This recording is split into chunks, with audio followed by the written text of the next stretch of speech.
We need to protect the circle. Effective March 1st, 2021, with this announcement, I am making the following revisions to the prior orders of this office.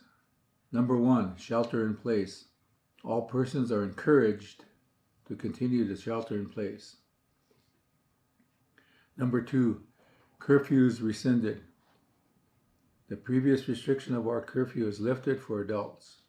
Curfew, as listed in the Law and Order Code, is applicable to minors. Number 3, restaurants. Restaurants, delis, and grocery stores are able to have in-room dining so long as the tables are adequately distanced. Number 4, hair salons, nail salons, barbers, and tattoo parlors are able to open so as long as chairs and stations are adequately distanced. Number 5, business hour limitations are removed. There are no more restrictions on business hours. Businesses are still expected to limit the numbers so that social distancing can be maintained. Number 6, gatherings limited in scope and duration. We recommend that gatherings continue to be limited to less than 10 persons in the same area, following the CDC guidelines of social distancing, that is, maintaining a 6 feet buffer between people. Number 7, face masks will be required inside businesses, travel offices, grocery stores, convenience stores, restaurants, and similar businesses. Number 8, funerals and wakes.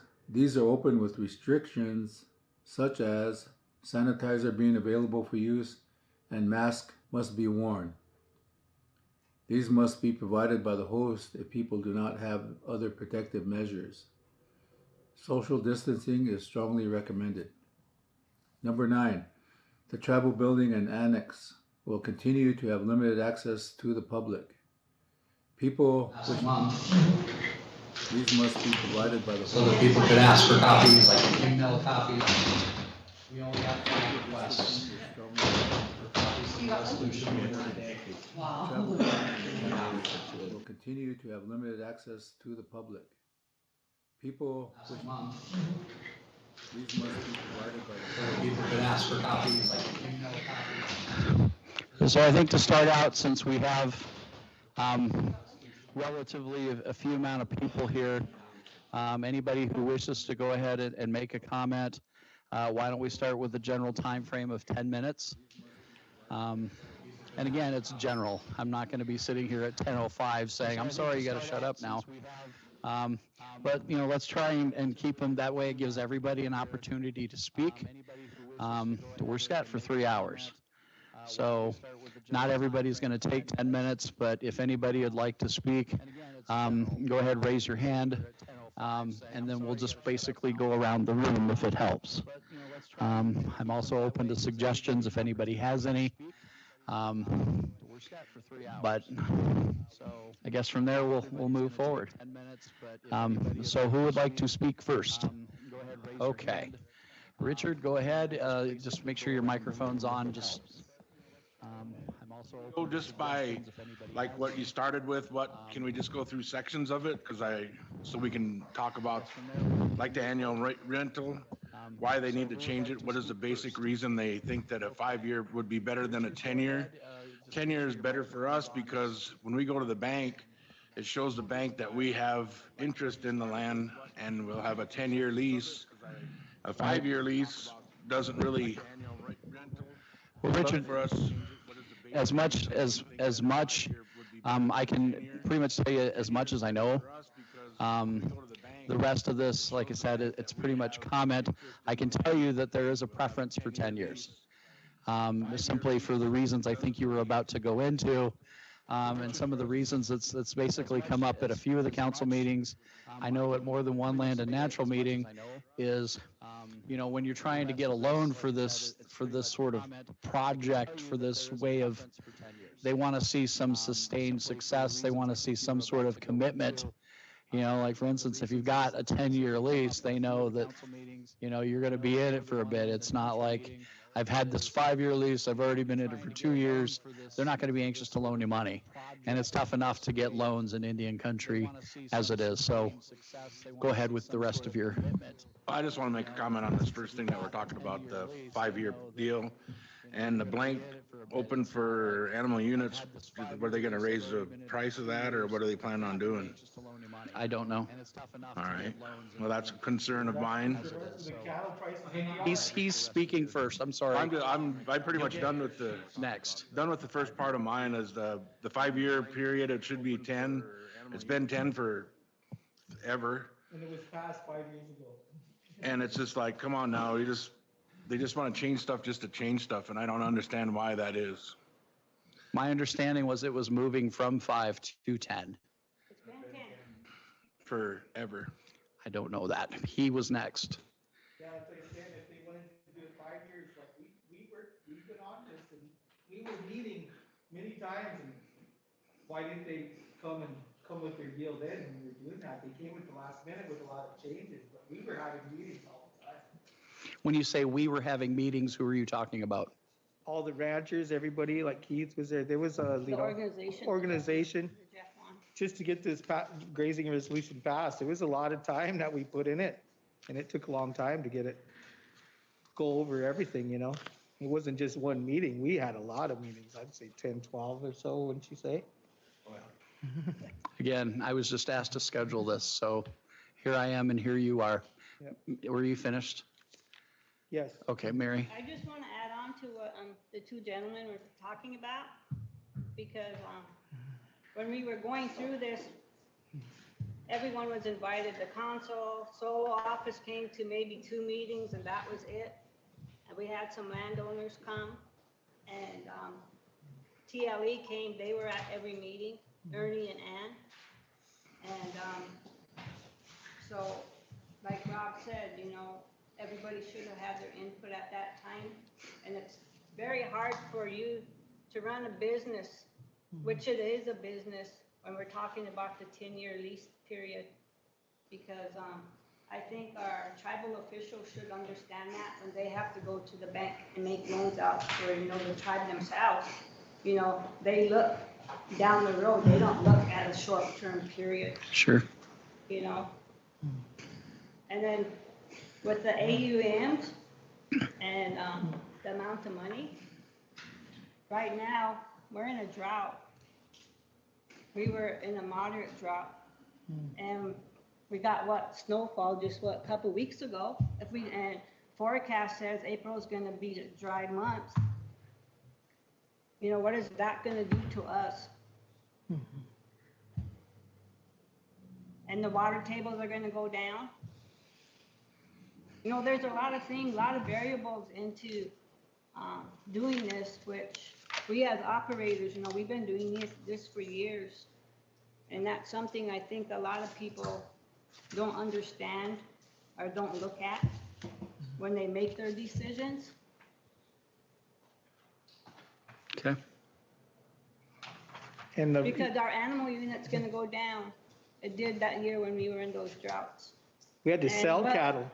And they wanted, and you know, like I said, every year, they should look at it because of the cattle market, because of the droughts. Everything like that needs to be considered every year when they set their rates.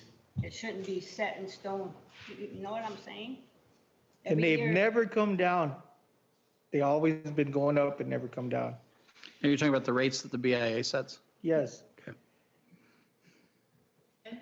And there's supposed to be an Olympic, what is that deal that they go by, and the CME and stuff? Weighted average. But, you know, they just tell us, you know, And that goes off the feeder cattle, but the feeder cattle. are and we're based off- cow-calf producers. Hang on one at a time, guys. Sorry, Mary, go ahead. The Olympic average that they average it off of, that goes off of the feeder cattle. On the board of trade. On the Board of Trade. Yep. And the Board of Trade doesn't necessarily reflect the cattle in South Dakota necessarily. It's pretty much the whole, Yeah. okay. Western- So kind of a national average versus kind of the localized. Is that Is what you're saying? We're cow-calf operators, we're not feed operators. Feeders, right? What's generally the difference? Now, remember, I'm not a rancher. What's generally the difference between the two as far as pricing goes? Big time. Well, I'm asking. The feeders get the money. That varies. About amounts, how's that? Varies on a daily basis. I mean, it's the stock market, you Stock understand the that part. stock market and play a big variable in this too. Right, I understand what you're telling me. Can you ballpark it? I mean, That's almost an impossible question to answer. I can try to ballpark it. It has no effect on anything that we do here. Our cattle are sold at 500 pounds and they're selling feeder cattle that are weighing 700 pounds, and then they're selling fats that weigh up to 1,500 pounds. We have no idea how that affects us as cattle producers.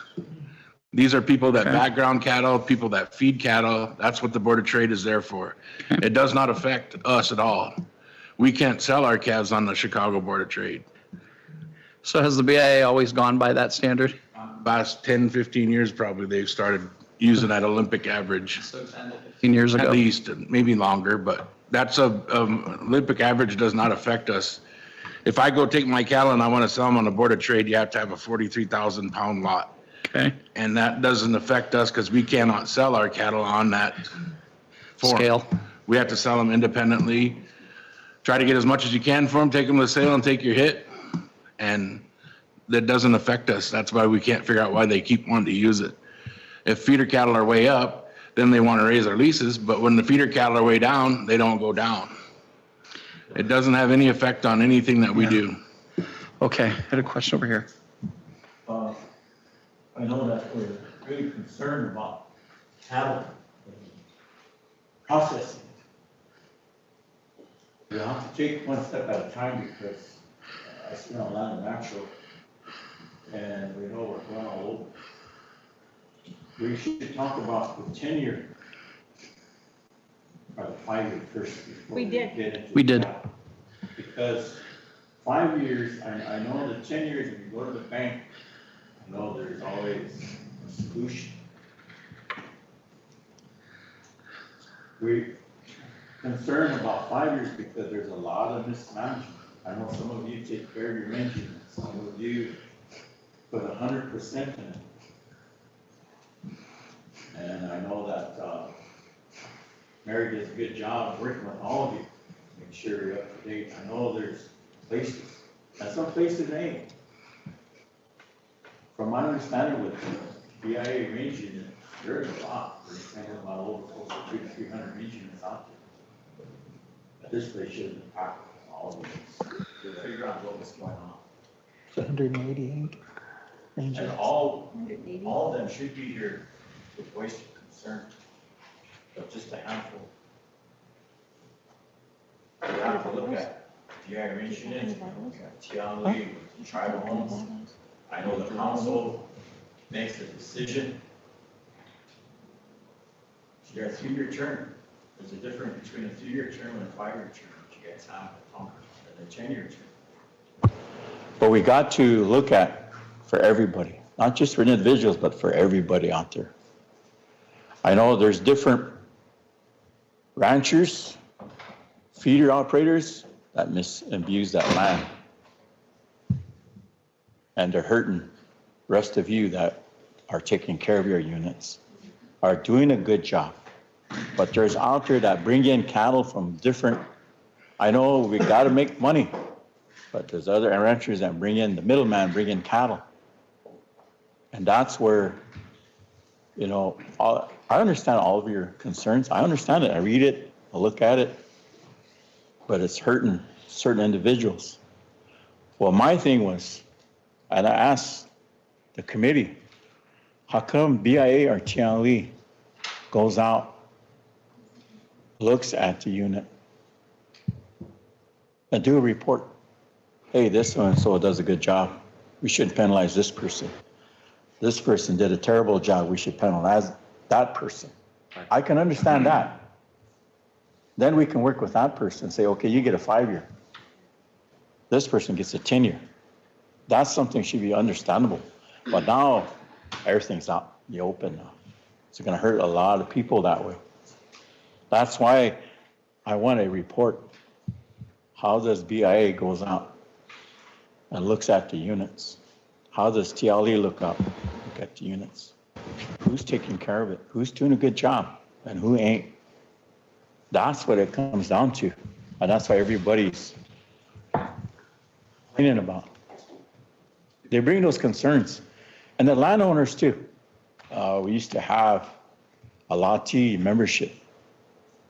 Lattees back then used to come in and make a big input in this grazing resolution, but we don't have that either.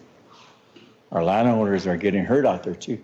Some of our landowners can't even go into the place that some of these people are renting. And that's terrible. They chase them out. You know, those are the things that are out there. Those, what I hear when I get phone calls, so-and-so won't let me in my own land just to see what I have there. How do we work with that? So those are the questions that's out there. I'm really glad that Lloyd put this together so we can look at and fix it and move forward. If we can't fix it, then we have a problem. So that's, I got to say, Lloyd, thank you. Very much. Mary? Just to add on what Keith's saying, this has been going on for years. I've said this before. I'm like the fourth generation and it's been going on since then. These problems. And I don't think the operators that are doing good should be penalized because half of the operators aren't. And I think that's at the tribe's fault because we have so many land programs. The left hand don't know what the right hand's doing. When you call one, they pass the buck. I'm going to write a letter. I'm going to forward this, forward that. The issue's still there a month later.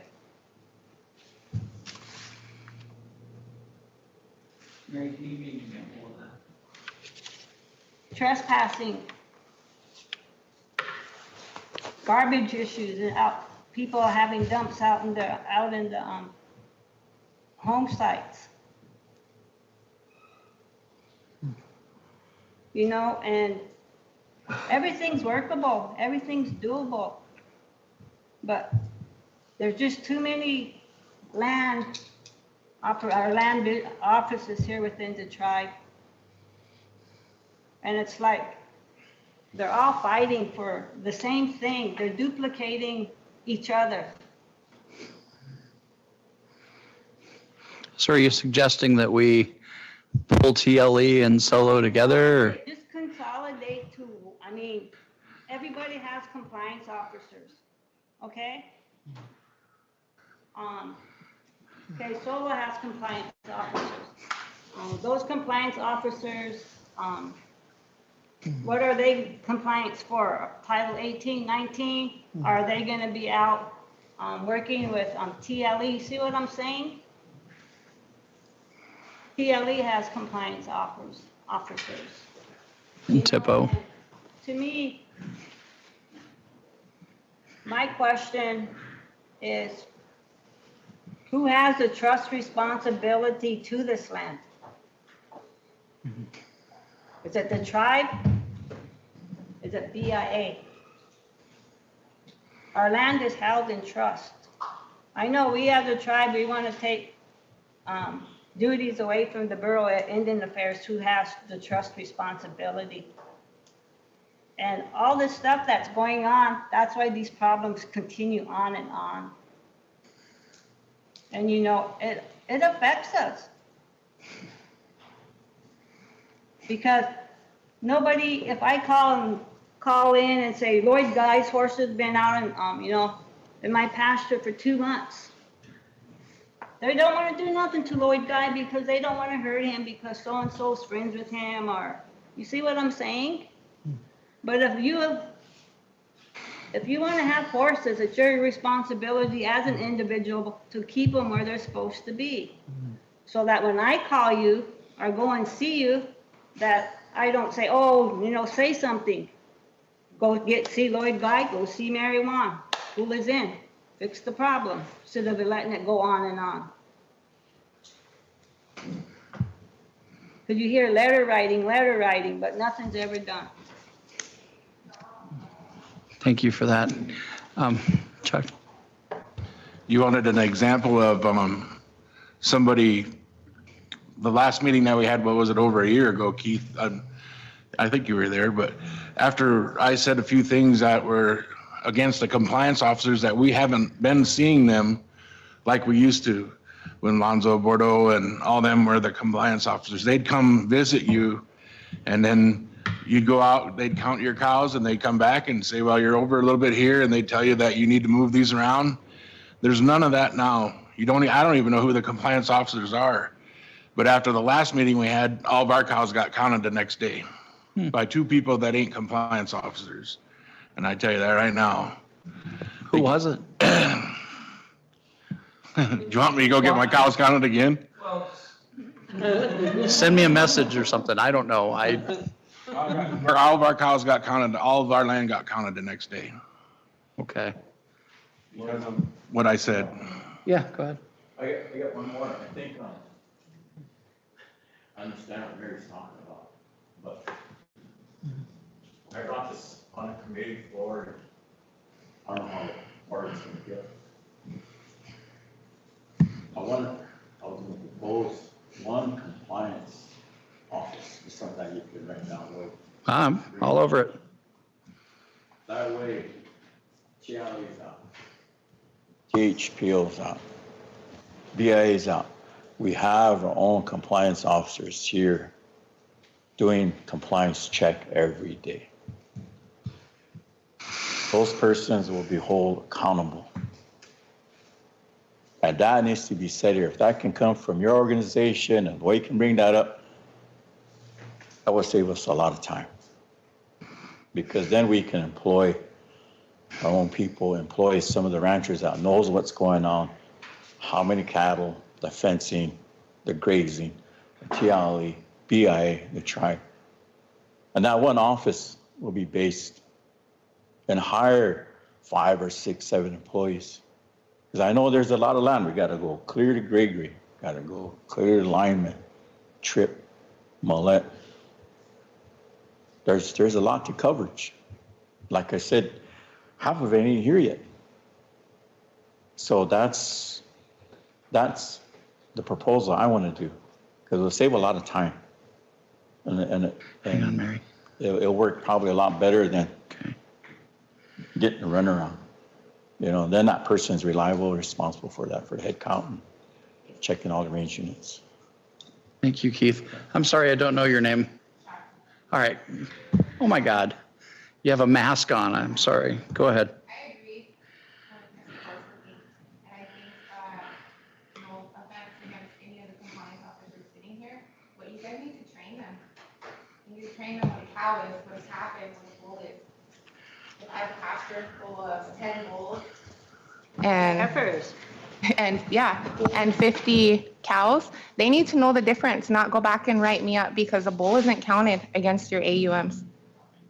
And a heifer is 0.75% of your AUMs. And I just want to I want to state that because I think it's really important. And the brand too.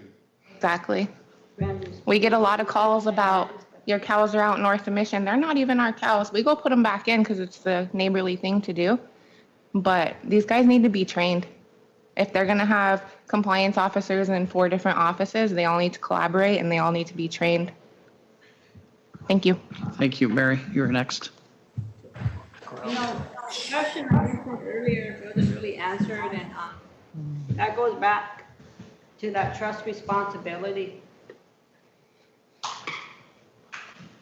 If the tribe's gonna have their compliance officers, I feel that it doesn't need to be separate from working with BIA, because BIA is the one that has that overall trust responsibility. The tribe follows the CFRs.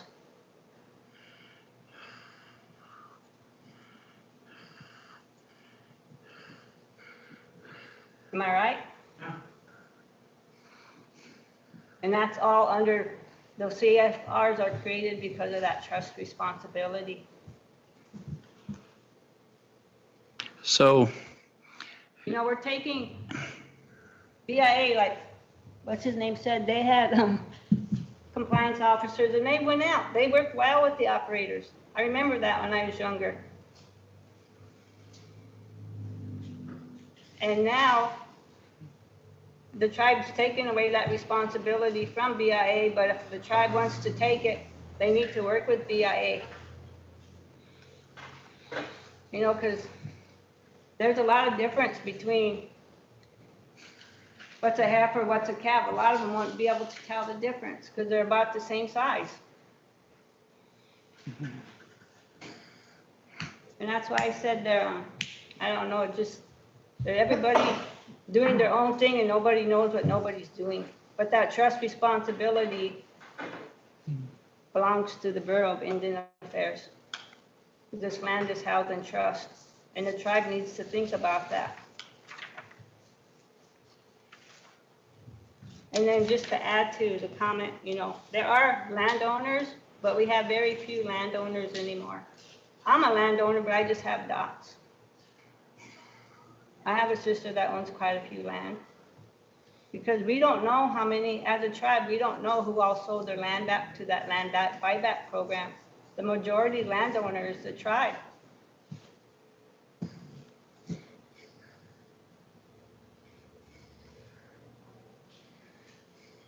Is there anything else, Mary? Because I get somebody else next. Okay, I didn't want to cut you off. Yes, sir. Another reason I'll put back to why I know about, I worked for the BIA I started in 87 and I worked through 90, and I rode with Lonzo every day to go out and he'd have 3 places that he'd go check. If he headed towards White River, he had 3 pastures that he'd check every day, and he'd go different places, different directions every day, and he never knew where he was going, but whenever he went, he always stopped and visited and found out what's going on with everybody. And he knew everything about everybody, and that's not here now. That's, like I said, I haven't seen a compliance officer, I'll say for 5 years that I haven't seen one. The only time I know there's a compliance officer is when my neighbors turn me in that I have 5 bulls in a pasture and they're not supposed to be there. So then I get turned in for that. But other than that, the compliance, there's no, and the brand inspection is very important too, because it might not be my cows. And then they're going to send me a letter that says that my cows are there. When it's not my cows, it's my neighbor's cows that got through the fence somehow or something. There's got to be recourse for me not to get punished for my neighbor's cows being in there when they're not supposed to be. But as far as the compliance, I agree with having one group of people that meet every morning and they have a cup of coffee and they see where they're going to go and they know where they're going to go. And like in Tripp County, there's a lot of corn stalks and stuff that are getting grazed that I know people ain't paying no foreign cattle tax or anything on any of that land. So there's a lot of different things that they need to check for compliance. If they're keeping their fences up, if they're doing what they're supposed to be doing, there's a lot of the compliance needs to be done. So, and another question you had about, there's not as many ranchers. Most of the people that are here make a living off the land, so they take care of it. I don't know if you happen to notice that in the, hang on, Char, I'll get you. There is a section 4 in there for civil trespass. I don't know if anybody's had an opportunity to give that a look. That's kind of where the compliance officer discussion kind of gets into play, because to be compliance, as I've understand from learning from these conversations and being through this ordinance more than once, is if you're going to be compliance around here, you got to be an expert at a lot of different things. And, you know, the cattle thing, that's certainly one. You better know the difference between one or the other, especially if you're trying to figure out who's violating or not violating. But there also has to be an element of kind of the TIPO responsibilities, you know, because this land, it's a lot more than, you know, what we got going on now. It's what it was in the past, preserving that stuff. And kind of the other elements, we've even included game fish and parks in this, the solo office, BIA. And I agree that BIA should have kind of the central role in this, because I don't know, in my humble opinion, I think if the tribe tries to take too much of that role, it opens it up for the BIA to kind of abdicate from that responsibility as well. I think they need to be kept in this as much as possible, because I don't want to give anybody any excuse or any way to look at it and be like, oh, the tribe's taking this over, now we don't have to deal with it. No. The thing is they owe us that trust responsibility. So. Then I think too, like, BIA, with the range units, they have a good repertoire with the people versus, someone, you know, like TLE, because TLE can give out a lease in Lloyd Guy's name, and Lloyd Guy might be subleasing it out to Rob. They don't even know that. They don't even know what Lloyd Guy looks like. See what I'm saying? But that's one thing I'd have to say is BIA has good repertoire with the people that they work with. I agree with that point, but BIA says it goes back to the grazing resolution tribe. And there's a lot of disputes in time. When someone loses their lease from BIA, it comes back to Land Natural. Land Natural takes it back to BIA. BIA says it works with the grazing resolution with the tribe. Hang on, Sonny. And that's where it really stands. And I'd like to know myself later on who's the compliance officer for now. I mean, you didn't explain with BIA or tribe. There's 5 offices, that's what's wrong. And with the solo, I work with these two gentlemen. They do a good job. They know the difference. I went out with them, checked out different range units, who's abusing, who's taking cattle without a PA, without PIA. They can have boots on the ground every day. Very important, because these two gentlemen here, both side of me, we were close to them. And if they have any questions, they'll call me, we'll talk, and we'll see. But again, like you're saying, I understand the trust responsibility of the tribe is great. That is true in the state of Forest 25. They have a lot of rules and regulations to go by on grazing and farming. And I know it's always been a problem with the compliance officers. It's always, THPO has theirs, TLE comes out. TLE should have been here with theirs. THPO should be here with theirs. Still don't know. But again, it goes back to funding. And the tribe is down. It's a hard time. And that's why I am promoting at least have one compliance office. 6 or 7 compliance officers. That way, anything comes up, and then work with VA, then work with TLE, work with the tribe.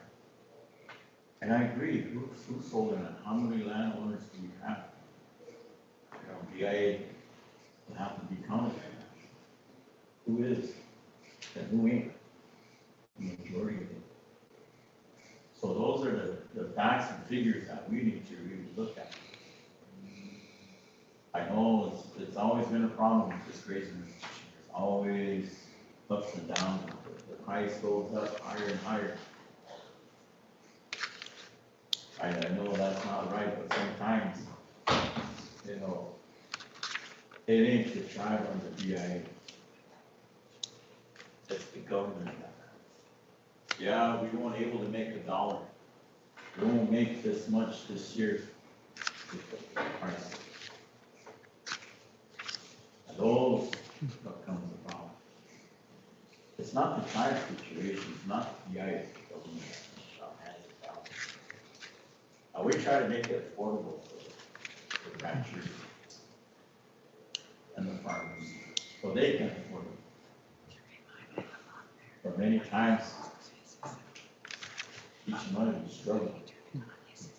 And it's hard to keep up. But, you know, that's just where this is at. We can make changes, how it's going to be, what's important here. certify everything. We're gonna get some disagreements from other countries, disagreements from the other ones. But still, this is what's gonna hold water, all through it. That's what needs to be done. But we all gotta agree to this. If we need to go up or keep it where it's at, so it's affordable. Be honest with BIA, be honest with TLE. You know, if there's a PA coming in, let them know if you're taking cattle in. Sometimes that's not happening either. You know, they always say there's one bad apple in the crowd. That makes it look bad for all of you. And that's why we're all being penalized. Yep. Can I say So something? that's why we need real to quick? work with that. You know what it is to rent land from BLM or National Grasslands? You know what the animal unit cost is for that? $2.87. $2. And they tried to raise it a couple years ago, and them guys were gonna go broke, everything else, and ours is 22 almost. They're paying $2.87.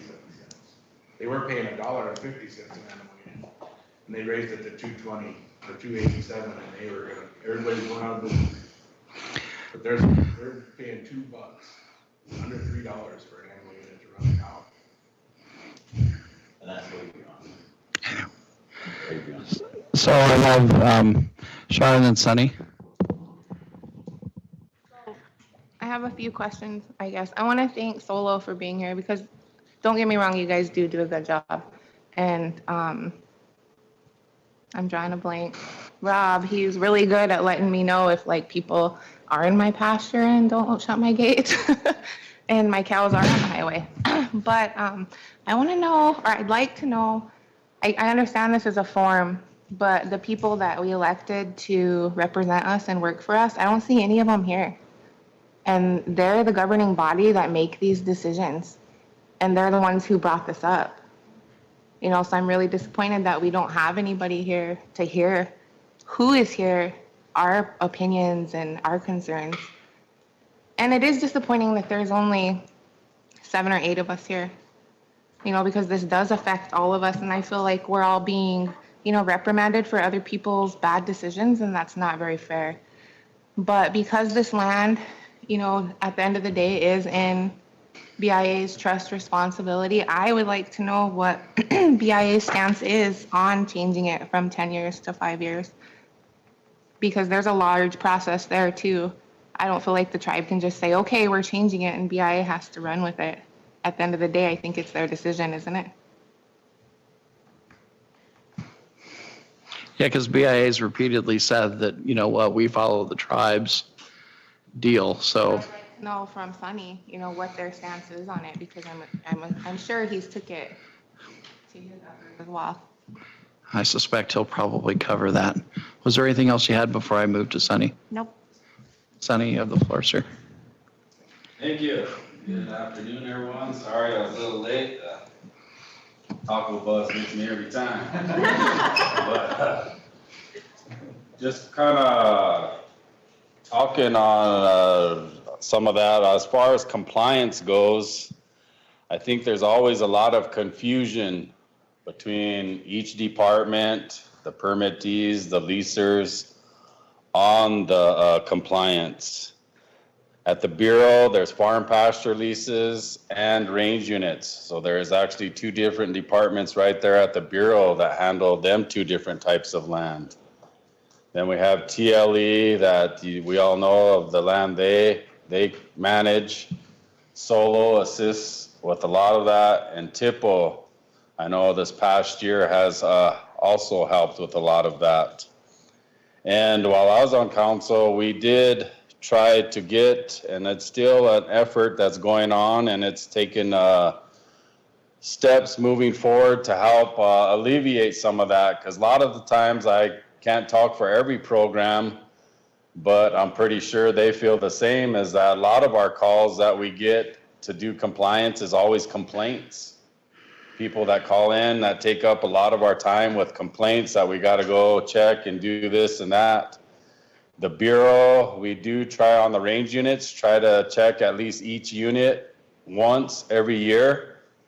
And the past couple years, we've been getting better strides at doing that. You know, this last year was tough for all of us with the pandemic going on and just fielding calls. But we worked with Robbie and Shane and Paula, their program, and also with TIPO. And I think, you know, it's moving to a right direction of where we have more feet on the ground to do compliance.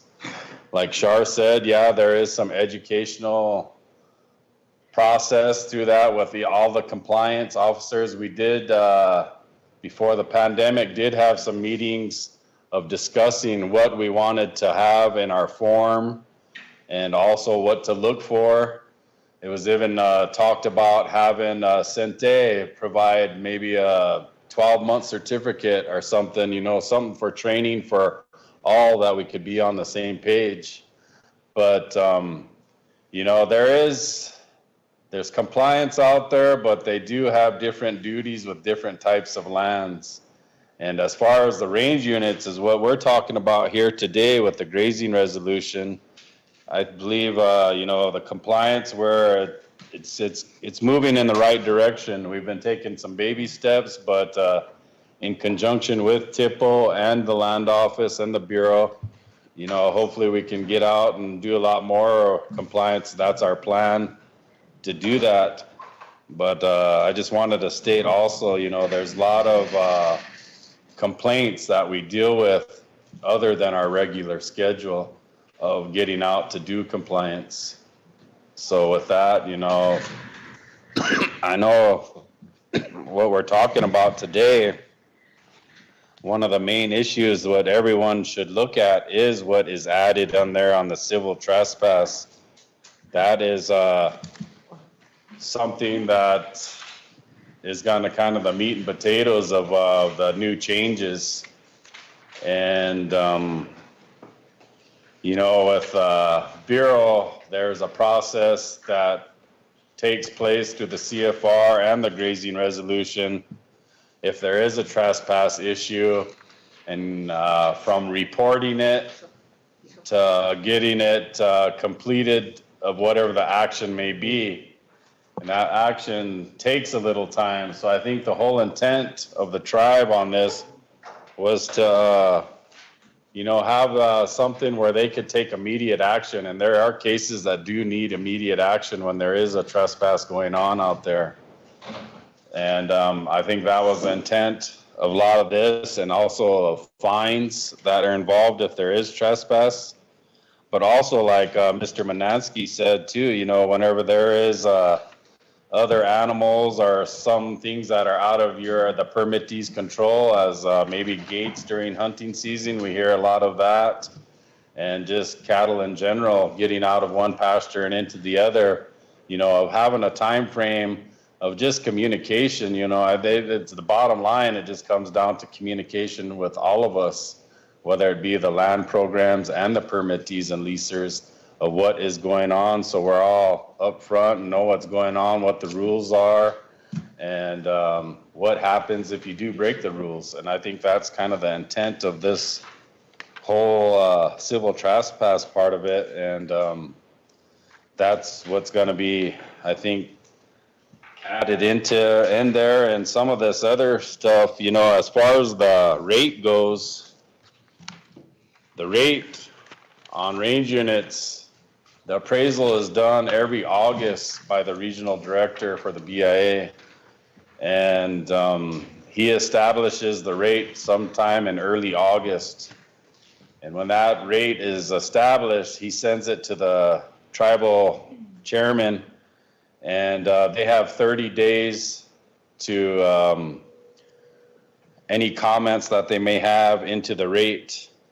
And after that 30 days is up, then the regional director sets the rate for the allotted lands.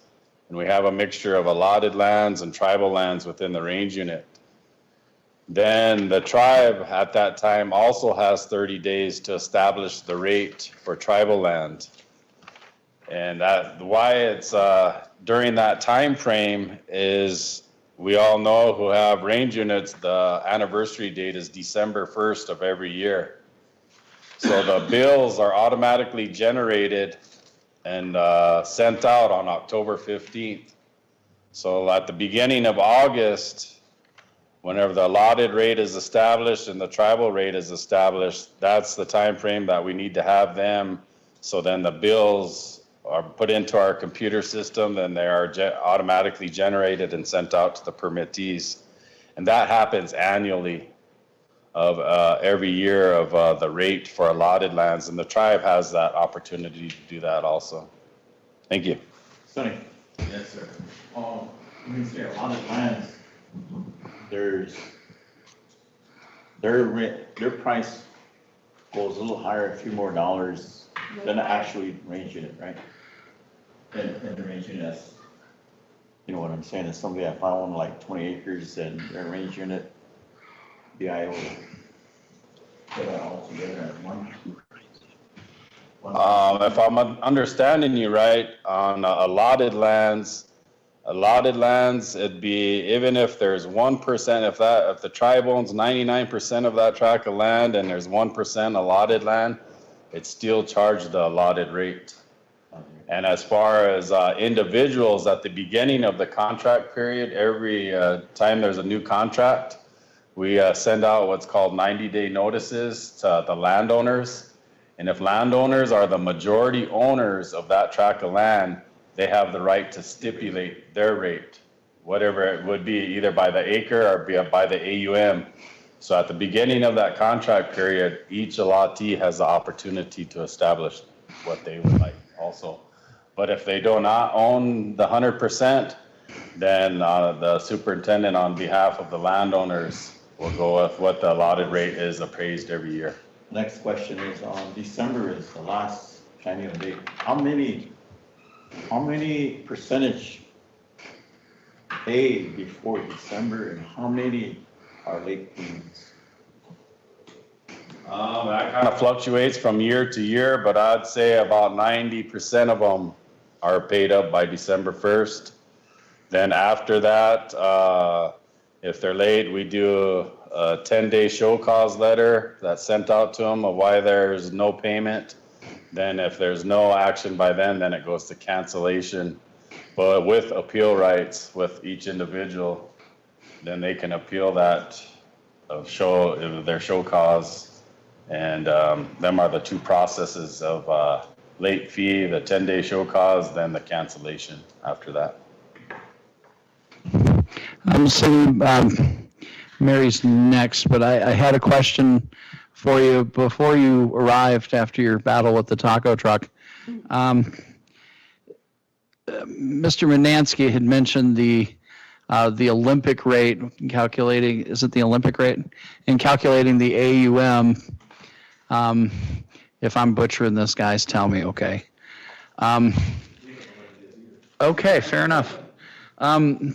And the thought is that it's been used as that basis based on feeder cattle, and it shouldn't be for some reason. And they're saying it's going back 10 to 15 years. What do you know about this? It is a very difficult formula to understand, and you're right, it's based on the future sales of livestock, and a lot of it is based off of a certain weight of a livestock that they use. Is that 43,000 pounds? No, it's based off the individual weight of a lot of the times if it's like yearling steers, okay. And it's usually slaughter weight cattle is what it's based off of. And a lot of the permittees around here do cow-calf operations. And I would say about 15 years ago, there was a big movement to try to adjust that and do that locally because they use formulas based on sales around locally and also the Chicago futures. And if you want me to explain it, that's going to be, we might be here a couple days, but it's something that has brought to the attention of not just Rosebud Tribe. I know Pine Ridge and Eagle Butte have also brought that to the attention. And There was really no action on it at that time, but, you know, there's been a lot of questions of it lately, and that's something that I think that does need to be looked into, how that is determined, you know. And I think each tribe is different in its own way and should be able to adjust or stipulate that rate based on their own reservations, grasses, Okay. and places here locally. So would you agree that it sounds like it's kind of an apples to oranges comparison when we're setting this AUM? It's based on this, but we're really working for this. Is that a fair statement? So if the tribe wanted to take this up the chain, so to speak, who do we take it up with at BIA? Because now there's a new leader in town. Who do we send that to as a tribe and say, hey, look, we're really kind of concerned about this? It'd go through the normal chain, it'd go through the superintendent, local agency, then be forwarded onto the regional director, BIA. Okay. Thank you. I appreciate that. Mary, you were next on the list. Just to add to what Sonny was saying when he said, when Keith asked him that question, you know, if the tribe owns the 99.9% and the other percent is allotee land, and we as operators get charged at that allotted rate, we shouldn't get charged the whole amount at that allotted rate. We should only pay that 1% or whatever it is allotted rate, and the rest, the tribal rate. We get charged for that full amount. And that's something the tribe needs to look into and address. I know it was brought on council when Robert Moore was here. It's supposed to have been fixed then, but it still hasn't been fixed.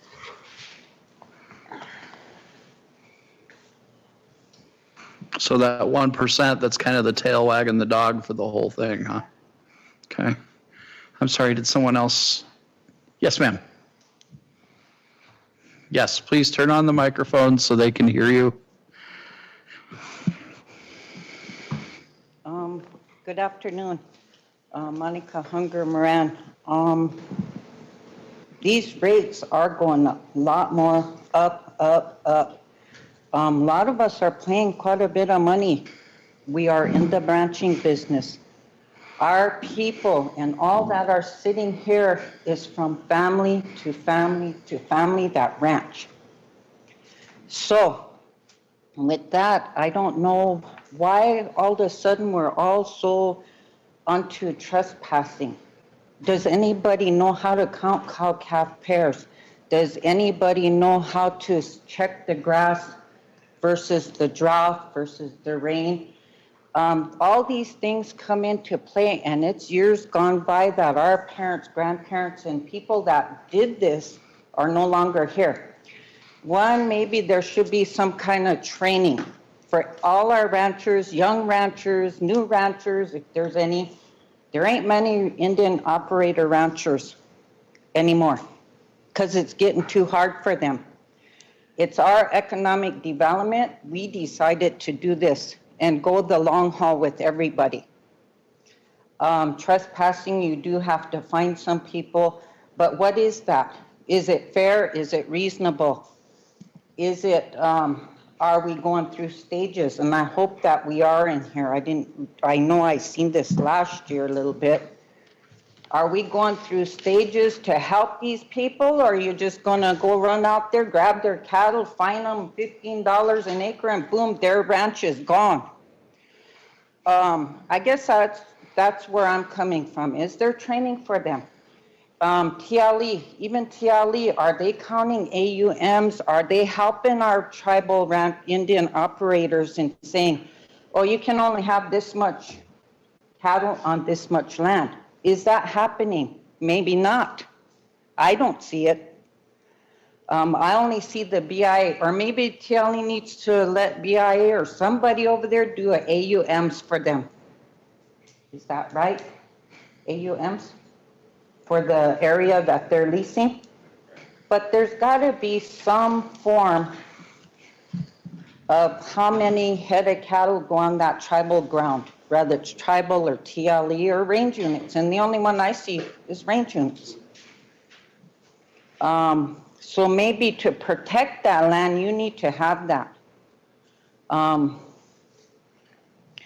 But training is really critical, I think. Nowadays, you have environmentals, you have TIPO, you have all these laws pushed at, whether it's ranchers or even me. Heck, clear in May 2019, I had somebody move in up on the hill, no fencing, drag all their stuff in. My cattle getting out on Highway 83, the busiest highway south. And cops are putting my cattle in. And I'm thinking, what the heck? So we go up there, no fence up. Then the next time I look, it's coming into June, July. I'm calling people. They need to get their fence up. Nobody helping get the fence up through TLE, anybody. So finally, we had to get mad, upset with TLE because nobody was helping us. They actually paid us to go ahead and they brought some material and we put it in. But you know, it shouldn't have took 8 months and cops putting our cattle in, neighbors, nephews, anybody. I don't think that's my job to fence off people that want a home site and throw their trash all over on my land. Who's finding those people? And I guess I'm just upset because this happened to me in the past 2 years. The other thing is I got a relative squatted on my assignment. Couldn't even get the guy off. Till he trashed the place, destroyed our bunkhouse. There's junk out there now. And they were to help me. They said they're taking all the trash out, but it's still there. The guy's gone. I even hired an attorney. So that's my homeless, it's not my homeless, it was my grandpa's TLE assignment, went to my aunt and my mom and my sisters till she was harassed so bad. She put it on, she gave it to me. But this is the things that go on that nobody else helps the other people. Or the other people get left out. It's not just ranching. There's a lot of error to this other stuff. So, and you know that, I stress myself out. Gee. I don't mean to sound so mean, but I get upset because people were on my TLE assignment. People are moving on these units or these TLE lease land, not fencing, trash blowing all over. And so that's my complaint. So yes, I said it.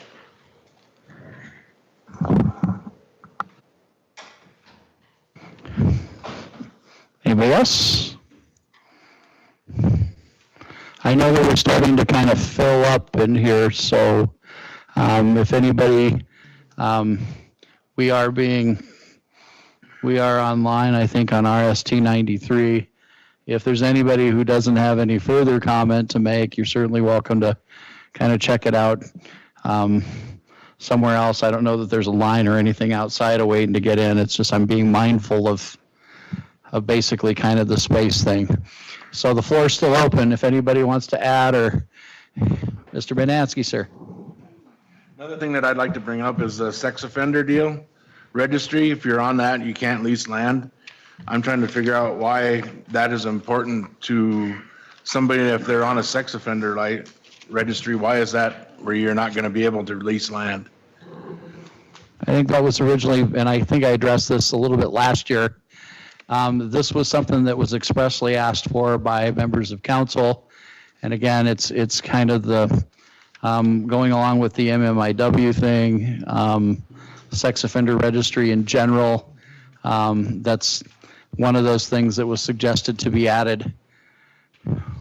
If they didn't, as long as they didn't do it to cows, why should it affect the cows? Again, I don't understand why people think that it's important to have this road into there when it isn't written into anything else, why it's that way.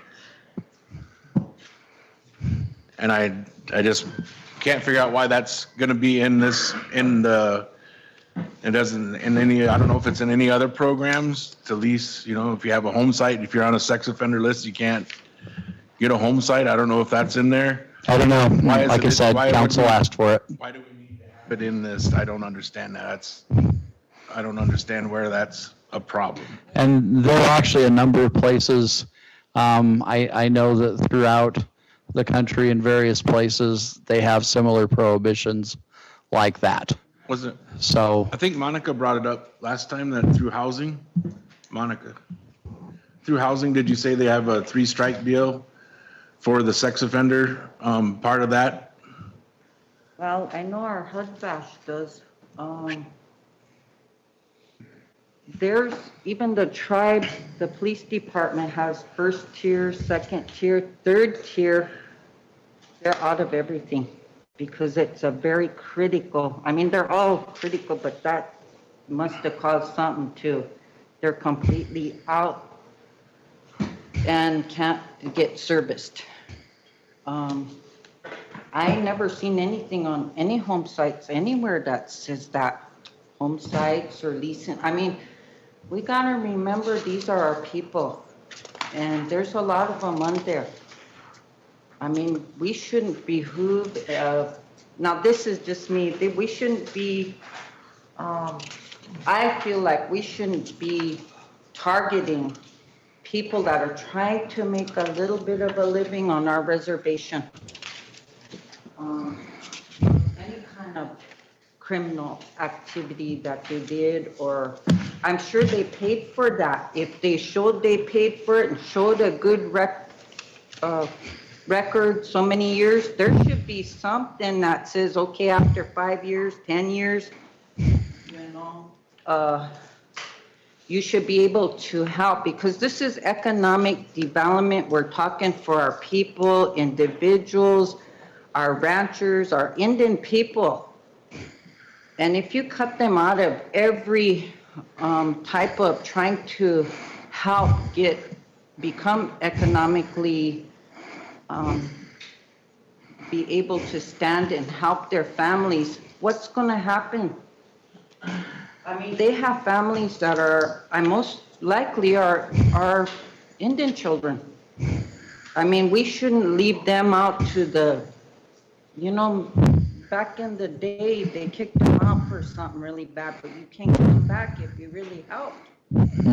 And you changed your ways. So to me, it should be some kind of tier that you're working to help your people. Them too, helping society and keeping them. We shouldn't hurt them so much that, boom, they get into things that they shouldn't be in, or be left out in the cold.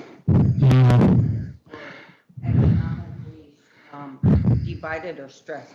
So let me ask, My thought. I appreciate that, thank you. Let me ask you, and really it's kind of for the group.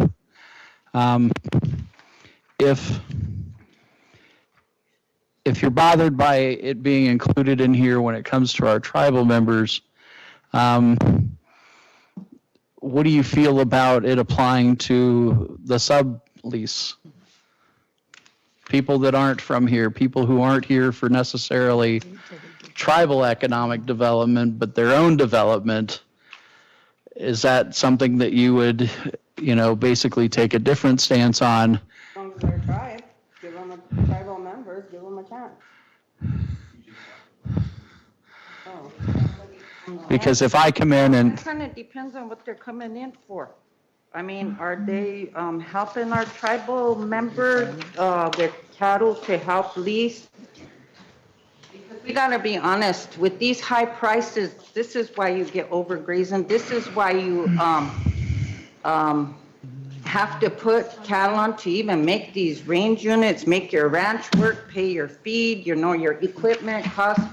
So are they coming to just put cattle on? That might be different. Now, I don't know if they're coming to lease, then that means could be a little bit different, and it depends. Right. Because, you know, it is still tribal land. I'm talking about our tribal Indian people, anybody that are wanting to do economic development, because they're not gonna be able to get a job anywhere else. Let's just face it. Where else are they gonna, we shouldn't hinder and hurt them so badly that they can't at least do some type of economic venture. So, It don't have to be just land ranching. It could be other economic development, owning a store or a gas station, or, you know. so let me ask you this. We have a serious meth problem here. We have a serious, well, no, I'm asking because, you know, one of the things that came up at the council is some had said, well, what about prohibiting all felons? And I had cautioned at the time that you don't want to paint that broad a brush, you know, because really, if you look at it, I think a fourth DUI in some jurisdictions is a felony. You know, so should that prohibit you from, you know, leasing? So I think once you start getting into, you know, crossing, you know, getting, you know, this line or being arbitrary about it, what's to stop? Because there's a lot of money in drugs, you know. Well, That's why we don't have ranchers. but I think that, you know, really as you're kind of looking at things, because a lot of times our tribal members are the ones who are trying to lease, but there are some who are just basically subleasing in the next 10 minutes. They're like already subleasing that out. So pretty soon they've made this much of a profit. So that person that they just subleased to, I mean, how do we know what they're up to? Well, we don't, unless Well, it's on the, I'm sorry.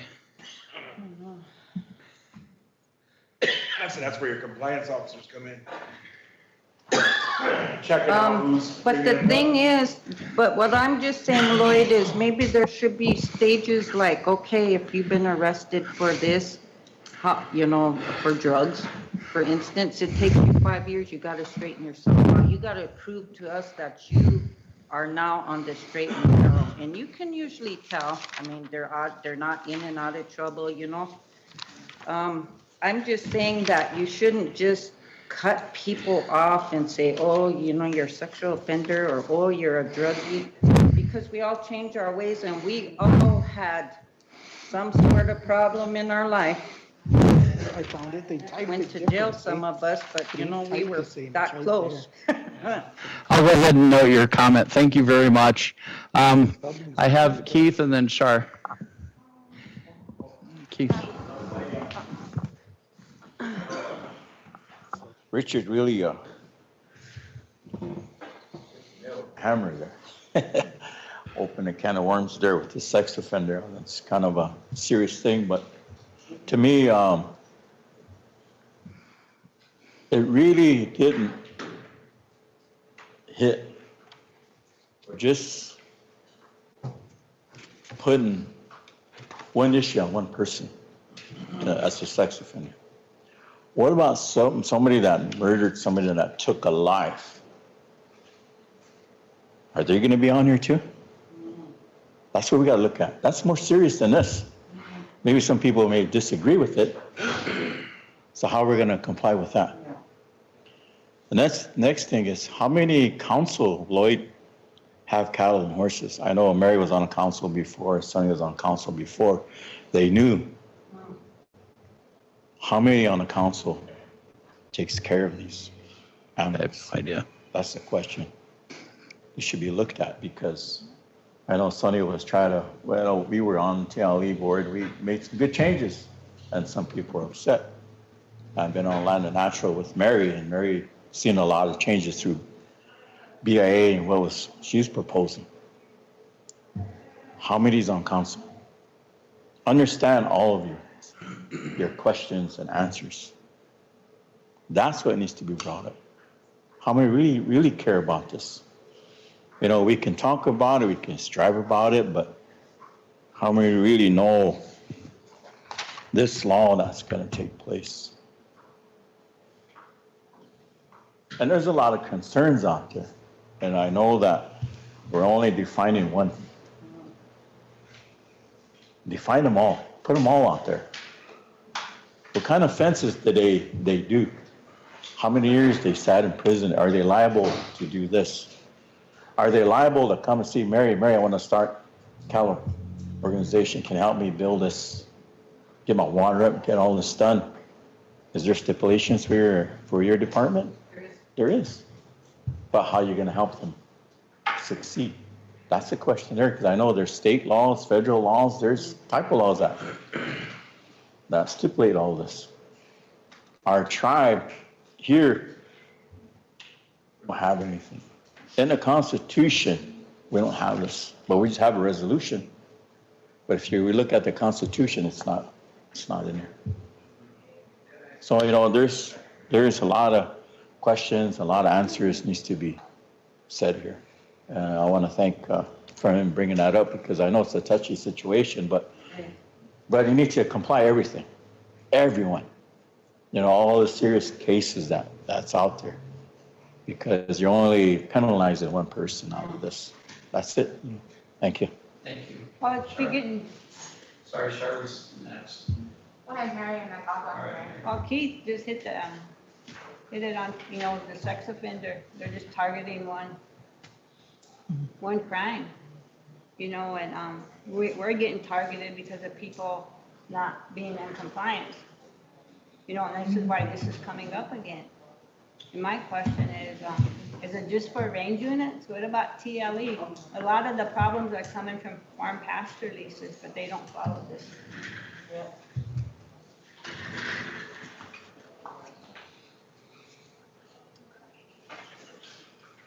I don't have an answer for that. I was looking at this. Yeah, but I think that's what I feel is a lot of them problems, a lot of them from farm pasture leases also, and they don't follow this. I don't think they have guidelines. Sorry, Charlotte. So this, I know we're jumping around all over here, and this isn't to do with any felonies or sex offenders or whatever, but I wanted to make a recommendation. I mean, we are in 2021. Everything is run by technology. I know that the tribe's going to be getting some American rescue funds that aren't as COVID related as the CARES funds.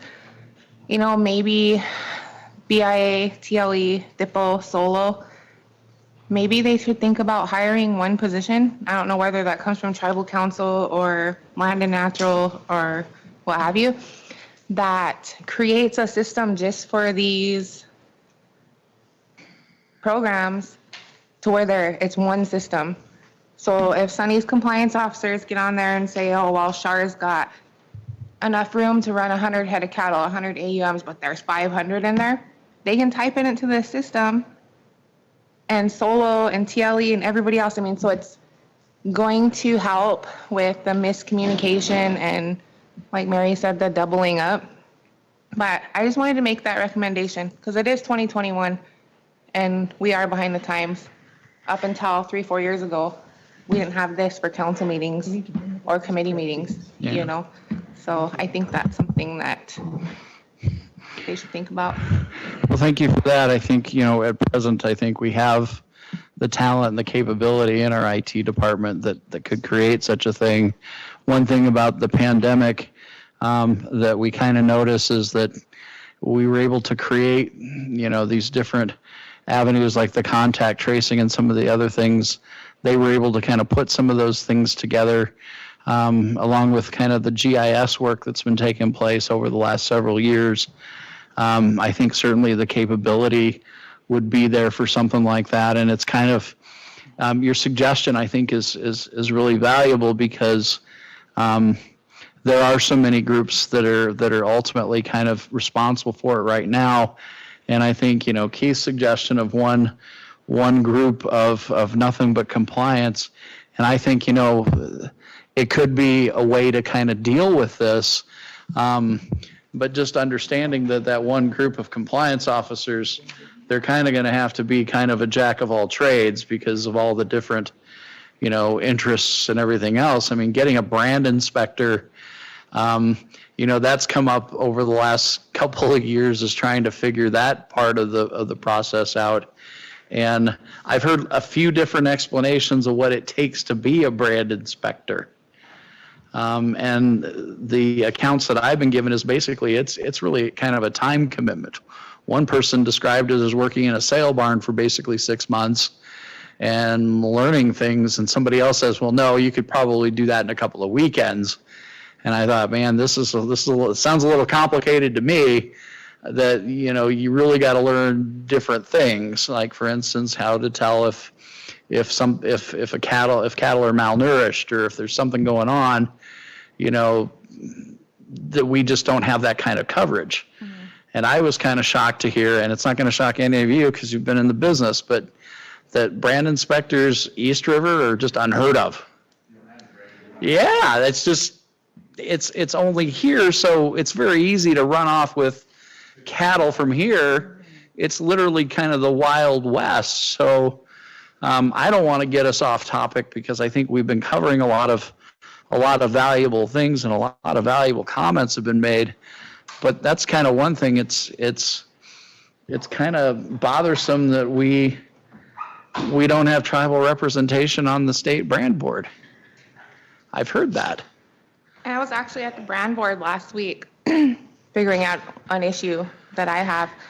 And I asked Shorty, I can't say his last name, Silverberg, something like that. I asked him this exact question, because I have an issue where a non-member has taken my cattle, and the brand board has no jurisdiction here. So I asked, what would it take for the tribe to work with you guys so that we have, you know, representation from your office on our tribe? Well, then all kinds of flags fly up with everybody, because they think they're going to give up their sovereignty because they would work with the state brand board. But that's what it would take, is for you guys to have one brand inspector that went through whatever training that worked with the state brand board. It's not giving up your sovereignty, but it's something that's needed here, because they can come here if a non-member is missing cattle. And technically they can't, but they will. But if a member is missing cattle, it's out of their jurisdiction. It needs to go to the feds. Yeah, so your cattle's worth less than theirs. It's kind of like a one-way street. Yeah. But if the tribe, you know, if you want to go with that brand inspector, you know, idea, if they would just have one person who is trained that would work with the state brand inspector, and if the tribe would allow that, that would be great for all of us. I think you have a good question.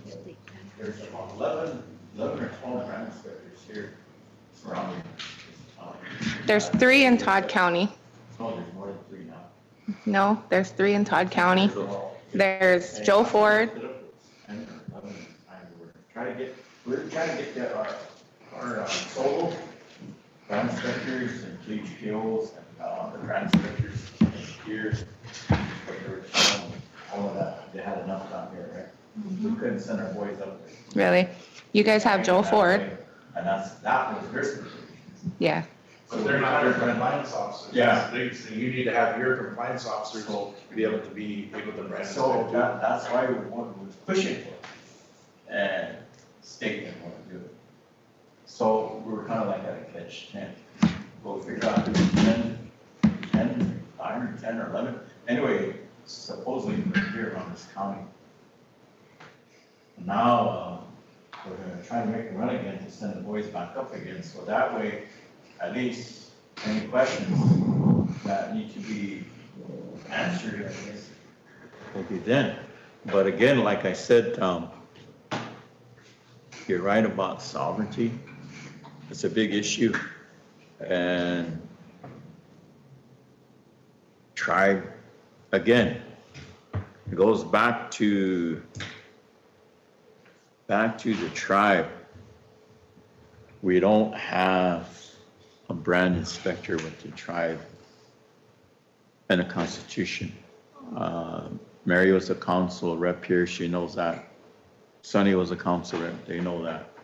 So it's hard to really collaborate at that time. because we don't have it in our constitution. We don't even have it in our tribal law. So how do we work with it? We need solutions. And that's one of the great solutions that needs to be placed. We're not giving up rights. We just want to be fair so everybody is safe. That way, any questions, brand inspectors, we have it here that way. But we need something that's in the Constitution that will say that here with the tribe, that make it a law. But that's just where it's at. I brought it up several times, and only thing that I bumped heads with BI because BI requires me to arrange units. Chiali, do they require brand inspectors with Chiali in it? So anyway, that's where it needs to be. Another thing, as long as you're gonna have a brand inspector, you're gonna have to give them the ability to hold cattle and be able to arrest somebody that comes in here and breaks one of our brand inspection laws. And that's gonna be another can that you're gonna have to open up where that person's gonna have to be able to enforce what your laws are gonna be, plus and go by what the state laws are. But if it happens on tribal land, Will everybody be happy with it next? well, we had a brand inspector come from Nebraska and inspect some cattle from I mean, Nebraska. I'm not worried about that. Will everybody be happy if we get a chance to rest? Well, and if fire. they're stealing my cows, that's what I want. Yeah. And we've been missing cows here lately too, and it's like, it's hard to be out there 24/7 looking at them when people have nothing else to do but drive around and steal calves. It's pretty tough right now. And ours are along the roads and stuff, and it's like, Well, that needs to come from council and the body. That needs to be coming into a resolution somehow to state that in this raising resolution in the Constitution, because that has to be added to it. I know there has to be several meetings, several hearings, right, Lloyd, for that? And I know Paul is working hard with that, and we tried. I don't know how many times we send the boys over there. We get railroaded, and they said we had enough brand inspectors here, so. Well, When it comes down to time, I mean, they say that they don't have any jurisdiction over the tribal cattle. I mean, and that's happened time and time again. We've had cattle loaded out of our own, the Alati or the permitting beside us might have cattle out at dark when they head East River and we don't get back. I mean, so like she's saying, we need to have one that can be on the tribal land and stand up for us. At least for this, if Yeah. nothing else. That's what I'm saying, You at can't least. hardly get a count without, to get With your this. range unit when you're applying. That's what I'm saying, this, Yeah. what can we make law? How do we go about it? That's the question. How do we propose it? How do we define it, and then everybody agrees to it? Yeah. That's what I'm trying to say. Yeah. you're gonna have to have somebody that can go East River and go to the sale barns and be able to stop the sale barns from selling them too. That's another thing that, it's gonna have to be somebody that's got federal jurisdiction that they can go and shut down that sale of them cattle right there. We got a reason to believe that they're that way. We send our guy over there and he's gotta be able to shut that down, not let them sell them cattle too. Well, there's cattle and horses been sold through BIA, trespassing and everything else, and nothing's been resolved. And that's been like for years, and some of these horses, maybe not brand, but again, through our Constitution and this resolution, they don't say they have to be brand because they're Indian owned and operated. Yeah. Right? Right. Okay, that's the question where I'm at. Yeah.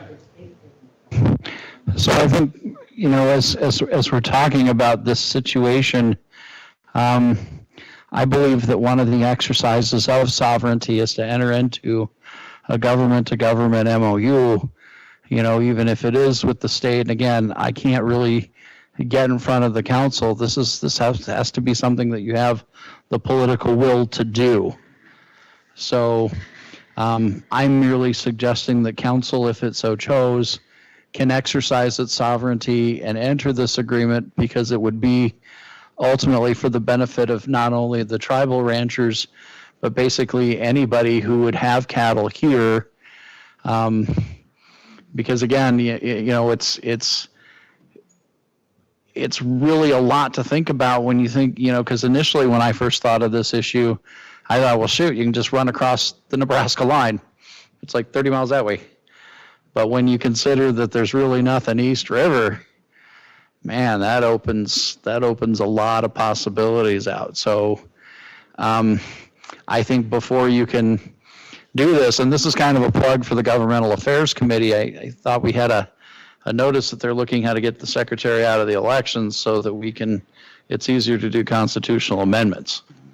So I think that's being studied anyway. So if there's a mechanism down the road to where you might be able to put some of these things in your constitution or in your laws down the road, we can certainly do that. But I think in the meantime, an MOU might be one way to get that. And again, really troubled that there isn't native representation on there. I did talk to Senator Heinert about this when the session started and saying, hey, how about a bill requiring this? And someone had reminded me that apparently someone from Pine Ridge used to be on that board. I don't recall the name, but it was some years ago. But I don't think that bill ever got introduced, and I don't know what the time frame is on it. I know they're still planning for the next session, and this one just ended. So I think that's something, because I don't think our ranching interests are being considered in PEER. I just have seen nothing that indicates otherwise. So I want to keep things moving forward. One of the things that I don't know if anyone's had a chance to look over some of the civil trespass stuff that's in here, and that's really kind of the bulk that was sent to my office. And one of the situations that brought this up, because one thing that I'm hearing in these conversations we've had even last year is kind of like, well, why the interest now?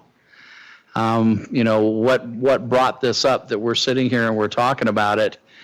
You know, there was an incident recently in the last few years where someone subleased to somebody else, and then they, I think they dug like a culvert or did some sort of digging without getting the appropriate clearance from TIPO. So that became a thing. Then there was an issue on trespassing. A pasturing authorization only had so many that were supposed to be on that plot of land. Turns out there was a lot more on it. Then it turned out that there was different brands there than what were supposed to be there.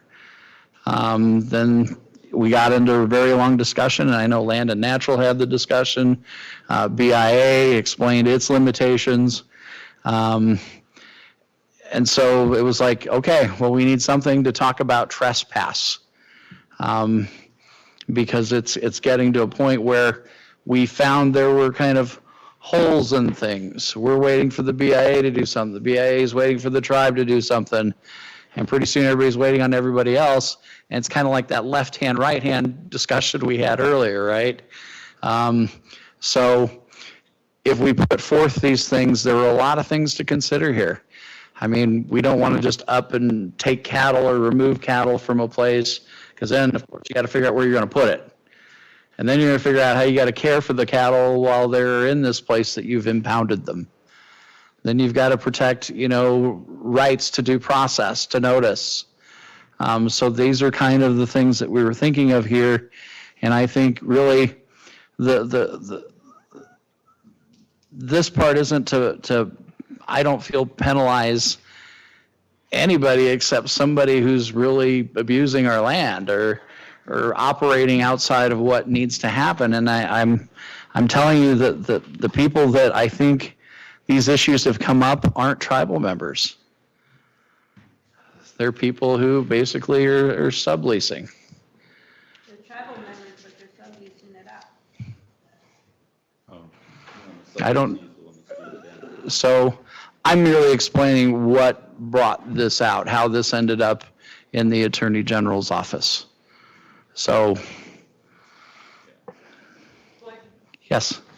Just out of curiosity, how did you get this format? Was it something that you created from scratch, or was it something that you pulled in from somewhere else? No, this was from scratch for the most part. I can say for the most part because there were some elements of trespass elsewhere in the code, but it wasn't complete because you kind of had to conceptualize, okay, so we have this problem, we have this here, so what if the guy blows off the notice? Then you kind of have to figure out, okay, what's the next step? And then you're like, okay, then if you look at the CFR, you give them that show cause letter, and then you have, your next step is to send them another show cause letter. And so pretty soon, people in Land and Natural were like, well, all of this, it's okay, we write another letter, okay, we write another letter, okay, when do we finally get to hey, you better do this? So that was kind of a thought. And you'll notice that some of the language in here would kind of mirror some of those show cause, the show cause letter. And I think what I've taken probably too much care in doing is defining what the letter's supposed to have in it. Because it's not really enough to say, hey, this is the issue, fix it or else. Okay, I can see where that gets it done, but is it something that I'd be comfortable taking to a judge and saying, well, judge, I gave him notice. Well, that doesn't tell him what's going to happen, So when I talk about the contents of a show cause letter, there are, why fines should not be assessed. Okay, well, fraud or mistake by a third party. If somebody, misrepresented to you, or there was some sort of misrepresentation that wasn't your fault, or if somebody at BIA, made this representation that it was okay, then, you relied on that. Well, you have a right to rely on it. So that's why those exceptions were in there. That's kind of narrow. And then we thought of, well, what other possibilities could there be? Because I have 0 ranchers in my office, as you might have guessed. Lack of proper or maintaining fencing on a nearby home assignment. Mary, you had a thought?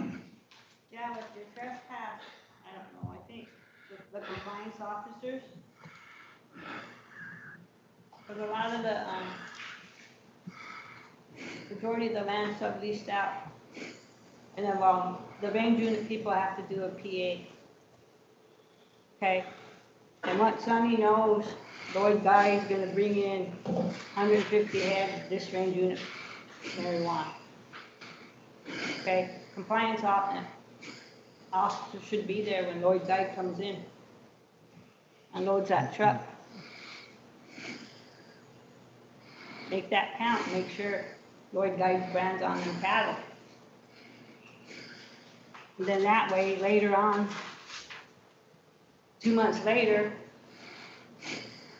there's more brands out there. Then you'll know. Kind of help you out. Right. See what I'm saying? I do, and it's kind of important as we're going through this, because a lot of times people don't advertise when they're moving cattle around, right? They just show up in the middle of the night or whenever, and they just move it. Ideally, I think your compliance people should be there when they take it, and you tell them where it's going or whatever, so we can check it out. Because some of these people that have had this trespass issue, they're playing games with it.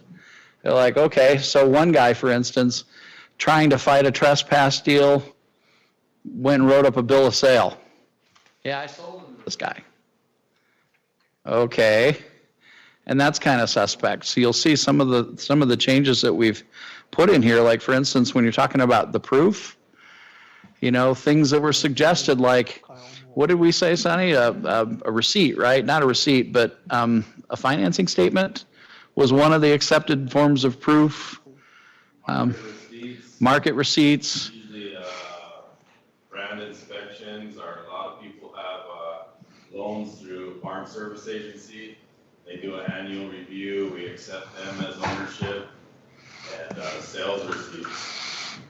But well, the question, like Lloyd was talking about with bill of sales, it wasn't in there before, and I don't know how it was ever put back in, but bill of sales are not acceptable. Right, because you can just write them on a piece of paper at any given time. Nothing ever has to change hands.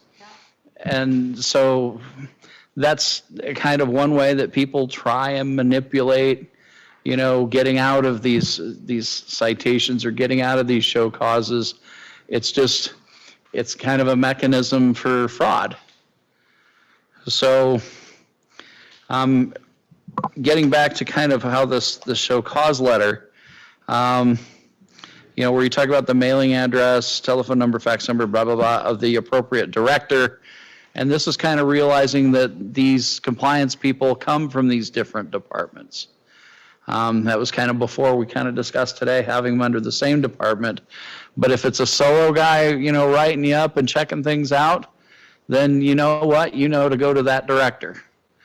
It's not like you have to, you know, get a hold of a TLE director for something that solo writes up, because Cleve's going to be like, well, that person doesn't work for me. So that was one way that I thought of that we could take it to the director of the person who wrote that up. Now, understanding that the director, not the director, the compliance person also has a duty to kind of check things out.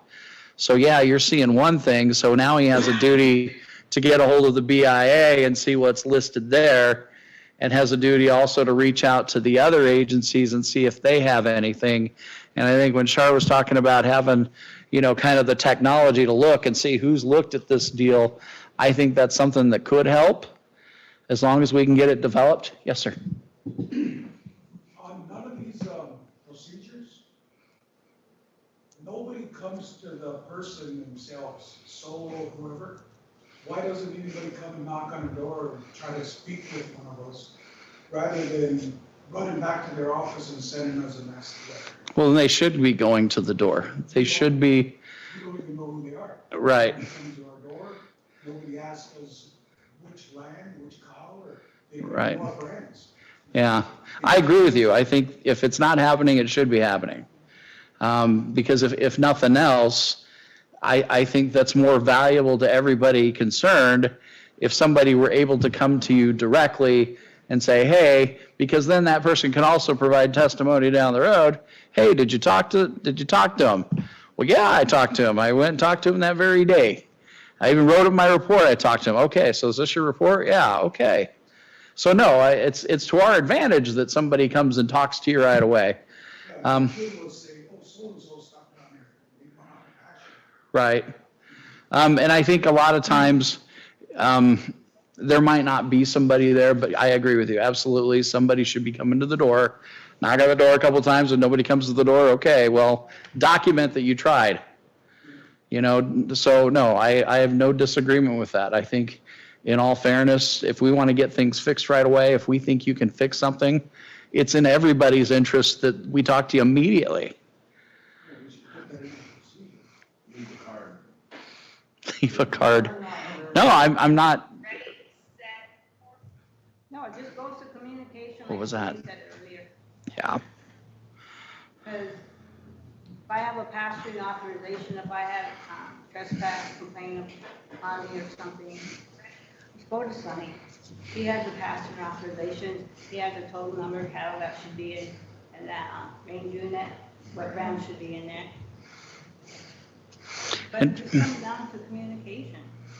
Right, and it says here in 4, it says once it's determined there's a trespass currently occurring on the permittee's leasehold, the permittee shall be notified as soon as possible. So I think we can amend in here, I can suggest amend in here that basically in person preferably. But we'd still want that documentation, right? Because you can say you did that, but if there's nothing to back it up. So thank you for that. I've noted your comment. I appreciate it. Then, you know, the first step in basically looking at it is you give them an opportunity to kind of explain the situation. If there are any defenses that we need to know about, if you are a victim of fraud or some other sort of thing, then that's your chance to basically say, hey, I shouldn't be penalized for this because of X, Y, and Z. And I think, basically convening this directors meeting, it kind of puts the onus on the directors to kind of get together, take a look at it, because you know what, it's an instance where they can look at it and they can be like, oh, okay, that way reasonable minds can differ. It's not something that's so rigid, that this is how it has to be, this is how it has to go. They can look at it, they can hear, your side of the story theoretically. If you send in a thing saying, hey, this is why I don't think I should have this fine, or this is why I don't think I should have to do this, then that gives opportunity for consideration. So if at this directors meeting, they look at this and they go, oh, okay, well, we're going to uphold this because, this is right. Well, then you can go to tribal court and you can, have your argument there. So this provides a way for people to be heard, to get notice. But again, I think it's going to really, the success of this is really going to rest and rely on the training of the people that are doing the job. Because I think the better those people are at doing their job and the more training those people get, I think the better off this system is going to be, and maybe we don't have to run to court to figure everything out. One of these things, when you're drafting something like this, you have to think of the worst situation possible, and you just keep having to ask yourself, well, what if that doesn't work? What if that doesn't work? What if that doesn't work? What if that doesn't work? And then you get into the impounding. It takes a lot. I remember getting a call a couple years ago on this one trespass issue. Guy called up and was like, yep, we need to get trucks. We need to get people out there, start loading up trucks. You know what it takes to get a truck on short notice? You guys know what it takes to get a truck on short notice. Well, good luck. Then where are you going to take it?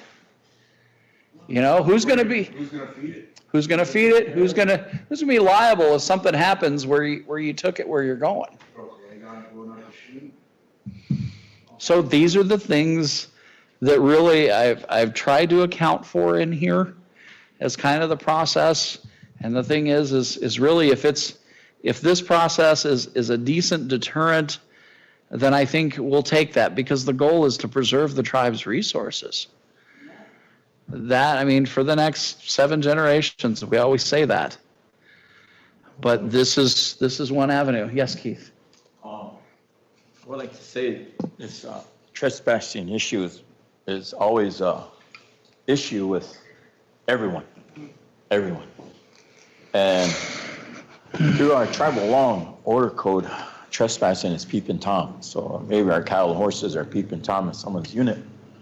But through BIA, I know Cleve and Sonny they have that law. Do we have any water? So how does it determine with BIA and the tribe? Thank you. Those are the questions, because range units is different. And then we comply with the grazing resolution.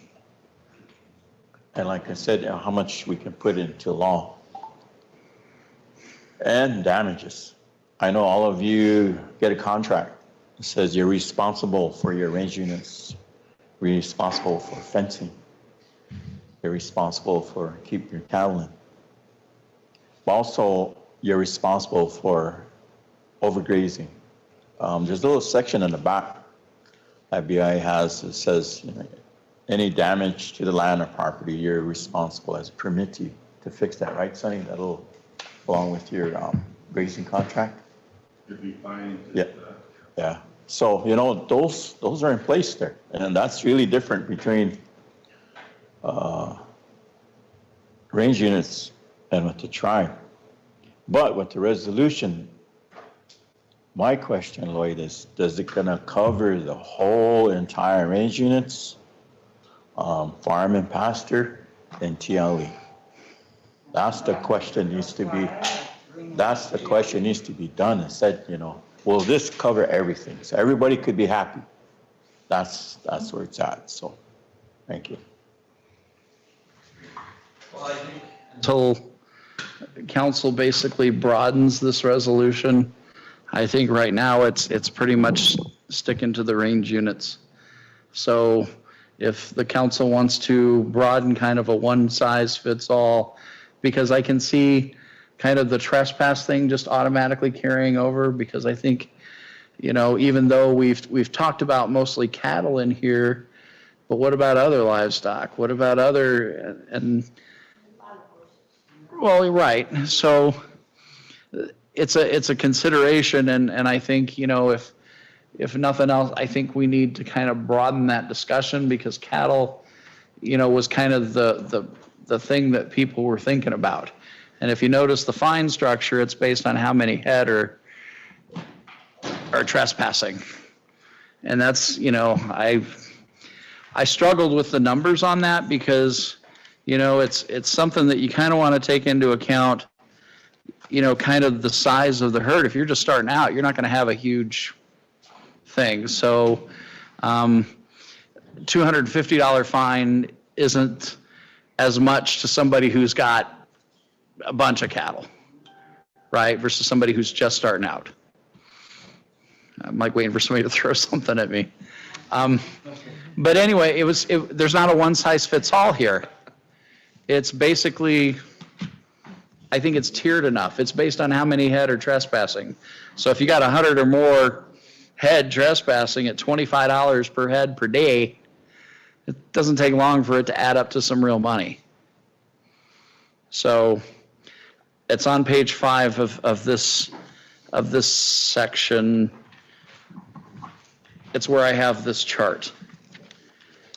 So it basically says 1 to 25, $10 per head per day, 26 to 50, 15. It's graduated. Well, it's 12 in the whole thing. I separated mine out, but yeah. No. I didn't hand this out because the highlights are tough to read. And it's bad enough I'm squinting to read it, but I think on your versions that's yellow, highlighted in yellow, right? Okay. Yeah, this is a dark blue when you can't read it. But anyway, that's where I've got the fine schedule. And again, if you're figuring per head per day, it doesn't take long for that to add up to some money. And really, it's not so the tribe can make money, because, you know, there are people to be paid out of all this stuff. If you're stuck, you know, and it talks about how much you're going to be responsible for the feed, because, you know, we're not going to store it somewhere and take a loss because we were feeding it. You're going to reimburse us. So you try and account for everything, but it can't always. Mary, go ahead. I'm sorry. I just want to add a comment for the compliance officers. I know the majority of us operators, we have summer and winter pastures. And when you move your cattle, when you rotate them from their summer pasture, your fence is fixed. You let it go until you move cattle in there again. So if someone's trespassing in one of your summer pastures, you know, just to let them know that we don't maintain that fence year round, because that's going to cost money. Because just like with that snowstorm we just had, it's going to knock the fence down and get down in the draws. So we just fix it when the cattle move in, the horses move in. And then you might have a farm pasture lease next to a range unit where the trespassing does happen. And then that's the responsibility of that individual on that side. Okay. Thank you. Monica, did you have your hand up? Okay. Sonny? Thank you. I think one of the questions, you know, I've been fielding from a lot of individuals is the process of this. You know, the process has been in the past, at the beginning of every contract period, the year before that, a tribal entity is identified to go through this and to make the changes and to come up with the grazing resolution. And that was done. And I know there's some issues that came up with the trespassing and that, and Lloyd was tasked with that, of coming up with something to add some more teeth into our resolution for that. But to me, it's almost getting to a point where we're redoing the whole thing again. And my question is, what is going to be implemented once the council approves this or disapproves different things within this proposed changes? Because like I talked about earlier of how the rate is established at a certain time, we're in the middle of a contract period now, and this is going to going to 5.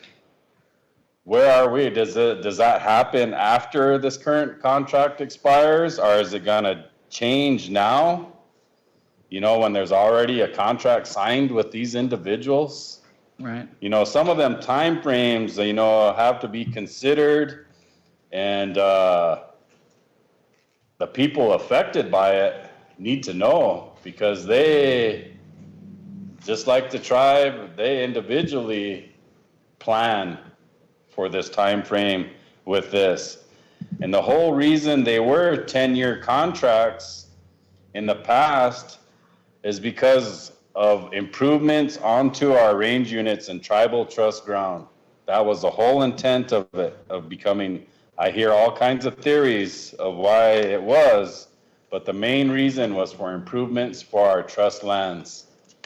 And through EQIP and different other programs, you know, there's been a lot of improvements over this time. And I know the tribal chairman at that meeting asked of what percentage and how many acres, and I relayed that to Mary, and Mary is working on that, where we actually have data to back up what is actually being out there and for improvements.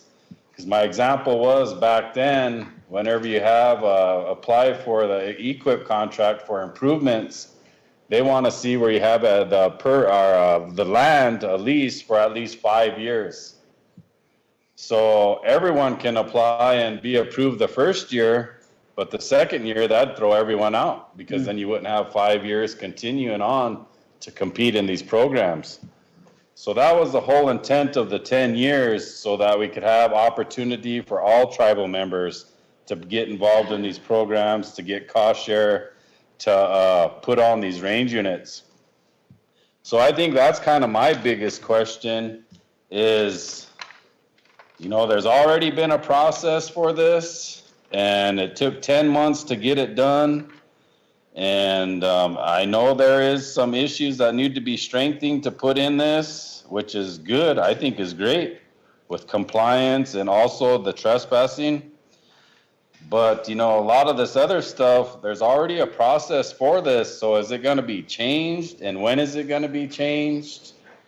And because, you know, there's already a contract that's signed with individuals too. So that's one question that needs to be answered for all, not only the permittees, but the landowners, the TIPO, SOLO, BIA, everyone involved, you know, would need to know what is that, because that's, I guess no one really knows right now, I guess. I don't know. Okay. And Sorry, I was going to answer his question. The first thing, honestly, in the discussions that have been had, I think 10 years is going to be the figure. You know, like Keith mentioned, 5 years, there were some concerns, and basically they dealt more with a little, basically, of keeping up with the land itself, you know, making sure that people are good stewards of the land. But I think enough has been said that the opinion is that 10 years is the thing, and a lot of it has to do with the financing and the certainty. And you mentioned that, you know, the EQIP stuff. So I think that's the thing. The other thing is when would it take effect, that sort of thing. And this question's come up more than once. You're right. Everybody's kind of like, oh my God, what are we doing?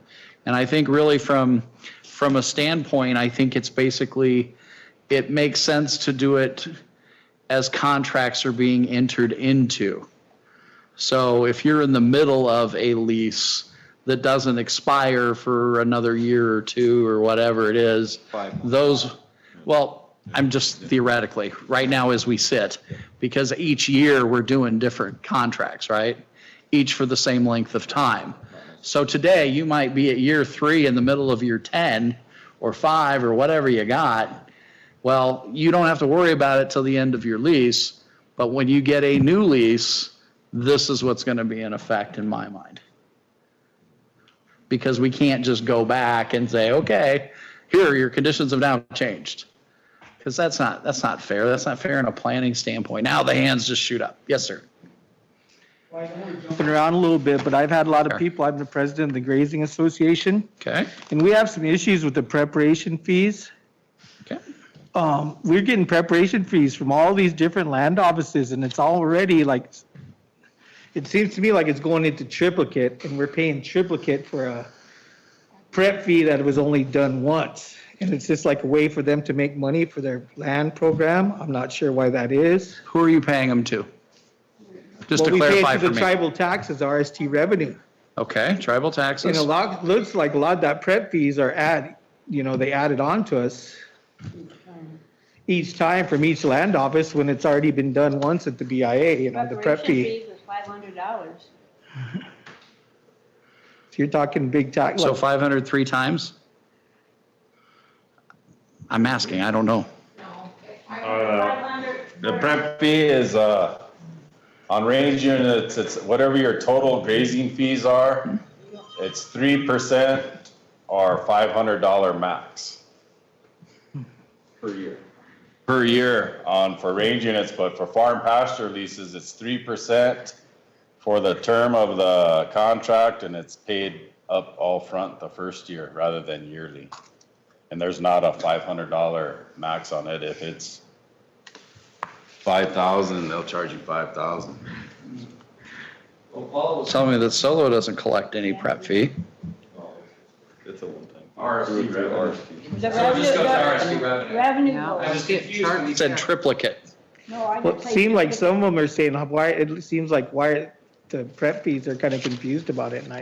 And myself too, I was, because I had to flip a coin, pay for my wells or the taxes last fall because I didn't have money left over. I had to pay my wells, but I am going to pay my tribal taxes here. I got a PPP deal from the bank, so I can afford it. But Sure. But I think to help Rob out there too, a little confusion about that, the lease and prep fees. The BIA did used to collect that up to about 3 years ago, I believe. Then the tribe has started collecting that. The BIA does not collect the. Okay. So that's Whitney Meek's office? Yeah. Okay.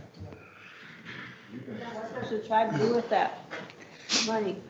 Let me see if I can ask that and get that I out to asked you. that question. Okay. it's supposed to be for improvements. So what is the tribe, why are they collecting it for who? Compliance officers we don't see or who? Well, and again, I'm just kind of finding out, and thank you for bringing it up. But I can certainly inquire as to, the Department of Revenue and ask them about those prep fees. Is that what they're called on your bill? It's just a prep fee? Okay. And I can ask and find out about it? Mailing it out like that. Okay. Shar, sorry. That's fine. And then that kind of goes along with on page 6, under K, that range improvement fee. So when I asked, about the $500 prep fees, well, those are used for range improvements. Well, so is this $3 a head for foreign cattle that we're paying. But what range improvements? Any improvements done by us are done out of our pocket or with the assistance of Mary's office. So it would be nice to know where that money is going. And you could use it. Yeah. I mean, is it going in a fund where we can draw down and say, oh, well, all these hunters or fishers or whatever are breaking our fence. Can you guys help us with improvements? And while we're on that, I wanted to ask about on page 14, section D, those fencing requirements. It looks. Sorry, just say page 7? 14. Okay, thanks. Section D, where all lands are to have a 4-wire fence, which is just good practice anyway, but in here it says that the fence must be constructed within 30 days of the anniversary date of the permit, unless an extension granted by the BIA superintendent. So I'd like a little bit of clarification on that because that's a huge expense for a lot of us. Are we fencing 4-wire boundary fences, or do we have to include those cross fences? And how much time do we have? Because that's a huge project for a lot of us, and that bears a big expense for most of us. And you said page 14? Yes. Fencing requirement, section D or section 5, number D, or letter D. I don't know if your page number is. Page 14 on B. Yeah, no, this is 14. Oh, are they? Section 5, additional. I'm reading it now. Fencing requirements. Shall be standard 4-bar wire fence. Party responsible for constructing shall be determined following conditions outlined in paragraph 1 and 2 below. Fence must be constructed within 30 days of the anniversary dates. So on here, as you're looking at it, if it's not that highlighted portion, it was in the old one. But for the Four wire is highlighted. The 4 was changed. Yeah, from That was 3 3, wire to right? 4 wire. 3 to 4. Along a highway. Then Right. 4-wire. And a lot of the equip contracts that you are in don't require a 4-wire fence for a cross fence. Yeah, this version was after the last council meeting. Okay, so it's back, it's 3? No, it's 4. That's where they left it. Last it was left, because these were published after that happened. I was here when that was brought up too, and I was just explained that we follow the state fencing laws that are 3-wire unless they're by highways. Right. You know. And that was what I remember of it. So it's just the ones that, yeah, It's by about the highway. Yeah. Okay, so that needs to be revised then? And the highway are 4 and others are 3. There's a lot of fences out there that are 2-wire fences too, that our neighbors, 90% of their fences are 2-wire fences. So do I have to go string another wire on that to comply with what it is when it's their fence? Right, because the other thing that came up in the discussion was the cemeteries. Right. It's not on my range unit fence, it's his fence.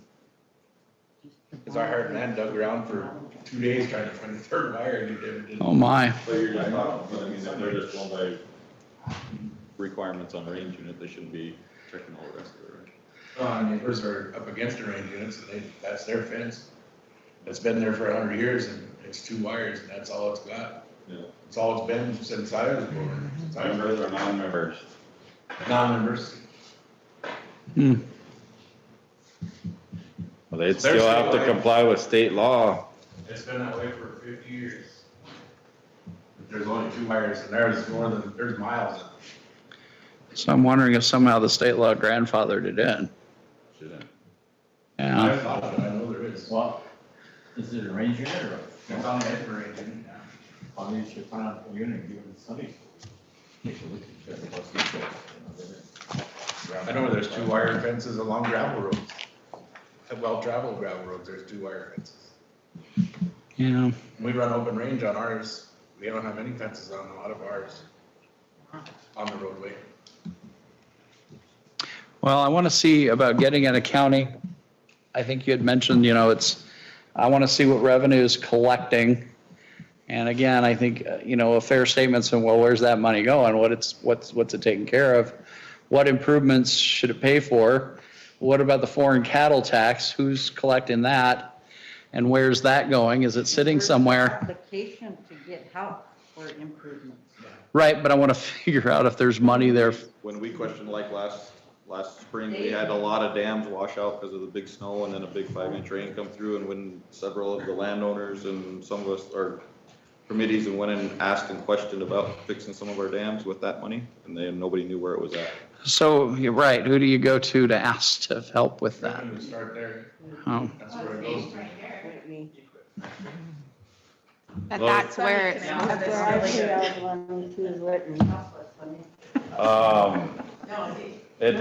was $1 a head before this current grazing resolution. It was $1 a head. And then at the beginning of this, council passed for $3 a head. And it's collected through RST revenue. It goes into account there. At one time, Paula initiated a criteria with the assistance of me and Mary to come up with an application for it. But with that, we got the criteria for it to get it done, but still it ain't fair for everybody, this funding. Because some people pay it in, some people don't. Some people pay $1,000, some people pays $50. So if I'm one of them guys that don't even pay nothing and want to come in and say, I want a well drilled on my range unit and it's going to cost $12,000, how do we be fair with that funding, you know, with someone who does not even pay it in and getting quite a bit of that? Mm-hmm. And when it was $1 a head, it was anywhere from $16,000 to $20,000 a year that was collected. So now that it's tripled, it's close to tripled that amount. The only time it was that I know of it being used was twice. Once whenever it was a bad drought here, the tribe hired a consultant to go out and drive around and come back and tell them that it was dry out there. Then the other time it was used. Good work if you can get it. When it was 2014, the Longhorn fire. And it was dry then, and a lot of people were affected by that. So council passed a motion at that time to refund it, all that was paid in at that time, back to all the individuals who paid that in. And Solo and TLE and BIA, you know, got together and we came up with a system to figure out all them amounts, and it was paid out at that time. And it's been collected ever since this in 16 now, so I'm not sure, you know, of what it's going to be used for. So there should be 5 years worth of money sitting somewhere. And So- then I pay in quite a bit, and I never got no money back for no drought. I did for the hay, the drought of the hay, but I'm not no fire business. Yeah, it was only paid out once. So it seems So to I me did for that, the drought of the hay one time. so it seems to me that if you're, you know, obviously if you don't pay in, you shouldn't be entitled Be to, eligible. you shouldn't be entitled to any part of that money. Otherwise, I mean, it seems My own. that if you're one of the people contributing to that, you know, because some people who contribute to it, you know, let's say that you have a smaller herd than somebody else and you're paying into it, I think you should get that help ideally, but you should get it in proportion to what you're putting in. So somebody who might only have had to pay $500 to $1,000, and I realize this is a simplistic example. Yeah. $500 to $1,000 shouldn't get a $12,000 well. But they should get a portion of that if they're paying in based on what they paid in. So I really think that's kind of the only way to kind of do it. But again, I don't know what kind of money we're talking about here because obviously this is new information for me. Well, right, but if it's 12,000 a well, that's 5 wells. So I'm just saying it doesn't. Right. Up there, it'd be a lot more. Very helpful, sir. Yes, ma'am.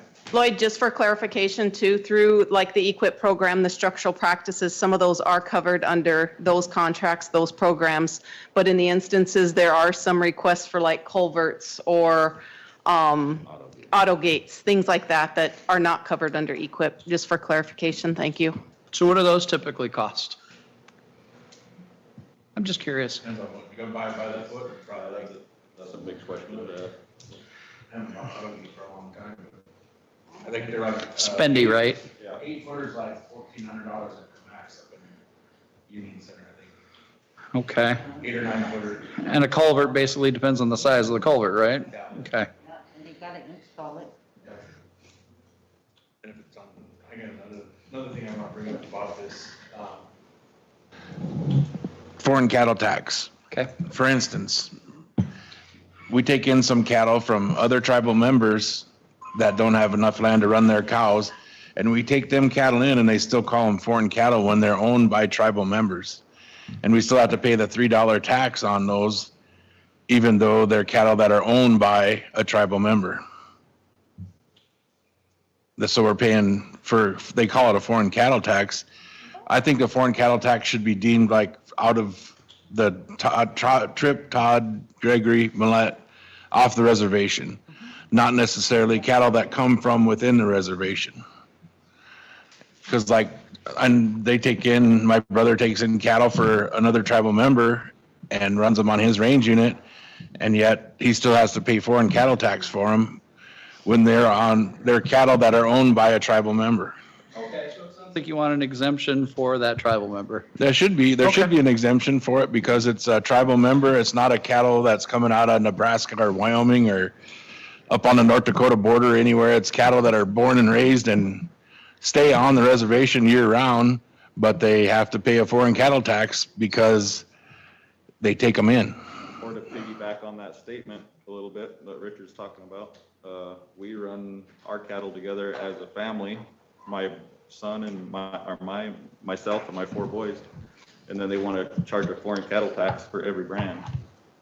And even though it's the same family, it's us. I mean, we're running the same cows, the same family, everything, but just because we have separate brands, they want to have a foreign cattle tax for that reason. So I don't feel like that's a foreign cattle tax when it's actually the same family members. Yeah, it's more like a foreign, yeah. I mean, your kids are Yes, sir, hang on. trying to get their herd developed and built up so you can pass it on to them, and then they're getting charged for it because Right. they have a separate brand than others. All right, I've noted it. Keith and Mary. I think that's another good question on that, but the foreign cattle tax has been here for years. I think Cleve could kind of. That's outside cattle. Because, along with Sonny, because I think how we could change that, but from my recall back then, the cattle association back then would form the group. They're the ones that brought that in, along with the tribe. And I think the grazing resolution was established back in the 80s. I could be wrong on that too, but that was in place. So that kind of took everything, I mean, on the reservation and off the reservation. So I think Cleve pretty much could elaborate on that, how long it's been for years on a foreign cattle. Yeah, I got here in 06 and I was being charged then as a superintendent. And the tribe uses that money, I'm not sure what they use it for now. Give it to the tribe for their use. That shouldn't be. Mary, then Sonny. On the foreign cattle tax, just to, I don't know if this is done, but it should be done. And for the compliance officers, when cattle come in from out of state, they should come with those health papers that they were inspected, that they don't have no type of disease or anything coming in. They should be cleared by a vet.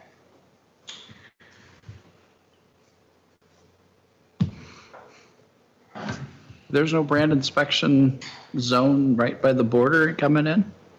Or is there and it's not used? You go from South Dakota to Nebraska, like to get a cow Yeah. butchered, you have to stop and have, I think the sheriff in White River or somebody's, can give you a slip that clears your cow to go across the border. He's gotta look at the trailer and see if it's Shipping permit. shipping permit, they call it a shipping permit. So if you ship cattle from South Dakota to Nebraska, they have to have a shipping permit to go across the line. That usually comes from the brand board though. Technically, the shipper's permit that you can, the Nebraska, Shipper permit, but they should the have a. Nebraska brand inspectors can write off on it. They don't have to be inspected in South Dakota. The Nebraska brand inspectors can write off on that shipper's, but you have to call ahead to the brand board and say that you're gonna transfer cattle from South Dakota to Nebraska. And then a Nebraska inspector can inspect them. So you don't have to do it if they cross the Missouri River. True. But you do for Nebraska state line. So like we sell our calves in Valentine, Nebraska. We just got to call the state brand board, tell them that we're shipping them that day. The Nebraska inspector can inspect those cattle Or no, and not right just up. that, for somebody Yeah. releasing. Or I agree, but I mean, I'm just using that for an example. But I mean, for shipping cattle across or taking them in. But for sublease and then those cattle here for 6 months, they should have a clearance from a vet. Yeah. And, you know, I think once you get into actually staffing a full-fledged compliance office and trained it, I think that's pretty much where you can, probably once you get that accomplished, I think that's kind of where you look into the, you know, coming onto the reservation or leaving the reservation. To get that moving. So we're probably several years out from that, but I think ideally it's kind of a good goal to have a place to go with it. Sonny, I think you were next. I was just gonna touch on that foreign cattle fee a little bit. In the past, like what Dustin and Richard said, you know, family, our other tribal members, it was where you did not need a pasturing authorization. If it was family members, immediate family, they had it before.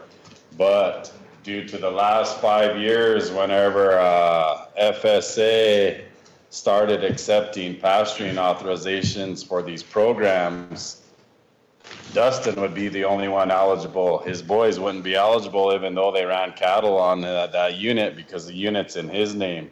So that's why a lot of them wanted to switch it up. So Dustin's son, if he had 50 head on there in his name, then he could be eligible through some of them programs through USDA. Mm-hmm. That's why it switched in the past few years. But like you said, you know, it's your own cattle. Yep. Especially if you're trying to, you know, do it generationally, right? I mean, because there are many generations in this room, and it seems to me, as you've explained it, I mean, do we want to promote it or not? Yeah. So, you know, basically having to pay this prep fee, then having to do this foreign cattle tax that's cattle that's really in the family. These are minor kids, right? Mm-hmm. It's just testament to your age. You don't look old enough to have kids that old. He started early. But to me, you know, I understand what you're saying. It's like that's something that should be exempt on some level. And we've got 40 minutes left in this, and one of the things I wanted to touch on was this whole notion of subleasing. And it seems like part of it is kind of the root of a lot of the discussions, a lot of the people who have issues on lands or basically those who aren't tribal members, people who aren't from here, who basically just bring the cattle here. So one of the things I think that we've discussed, I think Richard, I think we talked about this, is kind of the mechanism to where a non-member can bid this much on it, and the tribal member has an option to match that bid. Remember that? You have something like for BIA through the Range unit. range units, you can. We've in the past been outbid by $12,000 on one range unit by another tribal member, and that granted us the right to meet that bid, and we did. But another thing is through the tribe, through farm ground leasing, there's a minimum bid that you have to bid to be able to lease this farm ground. And a tribal member bids that price, and then neighbor comes in and bids $2,000, $4,000 more. And then there's not anymore a tribal member having preference to lease the land. It's gone because that, like I said, it happened to us. We had farm ground that we were trying to lease because ours got all flooded, and a neighbor comes in and bids $2,500 more than we did, but he's not a tribal member. That's where our tribe is failing our operators, is not giving them a preference over a non-member that on a piece of tribal land. That's what we talked about. Right, if I remember right, your statement, and I think it's probably shared by a lot of people, is I should be able to get that land for what I bid for it versus the inflated, versus the inflated one where the other guy does it. And I think the challenge there is, okay, so if land is such a finite deal here, how would you suggest the tribe move forward with, on one hand, yes, I mean, we need to prefer our tribal members, but at the same time, we also need to maximize the value of the land. What would you say to somebody who's like, well, we need to, do right by the land as well, so.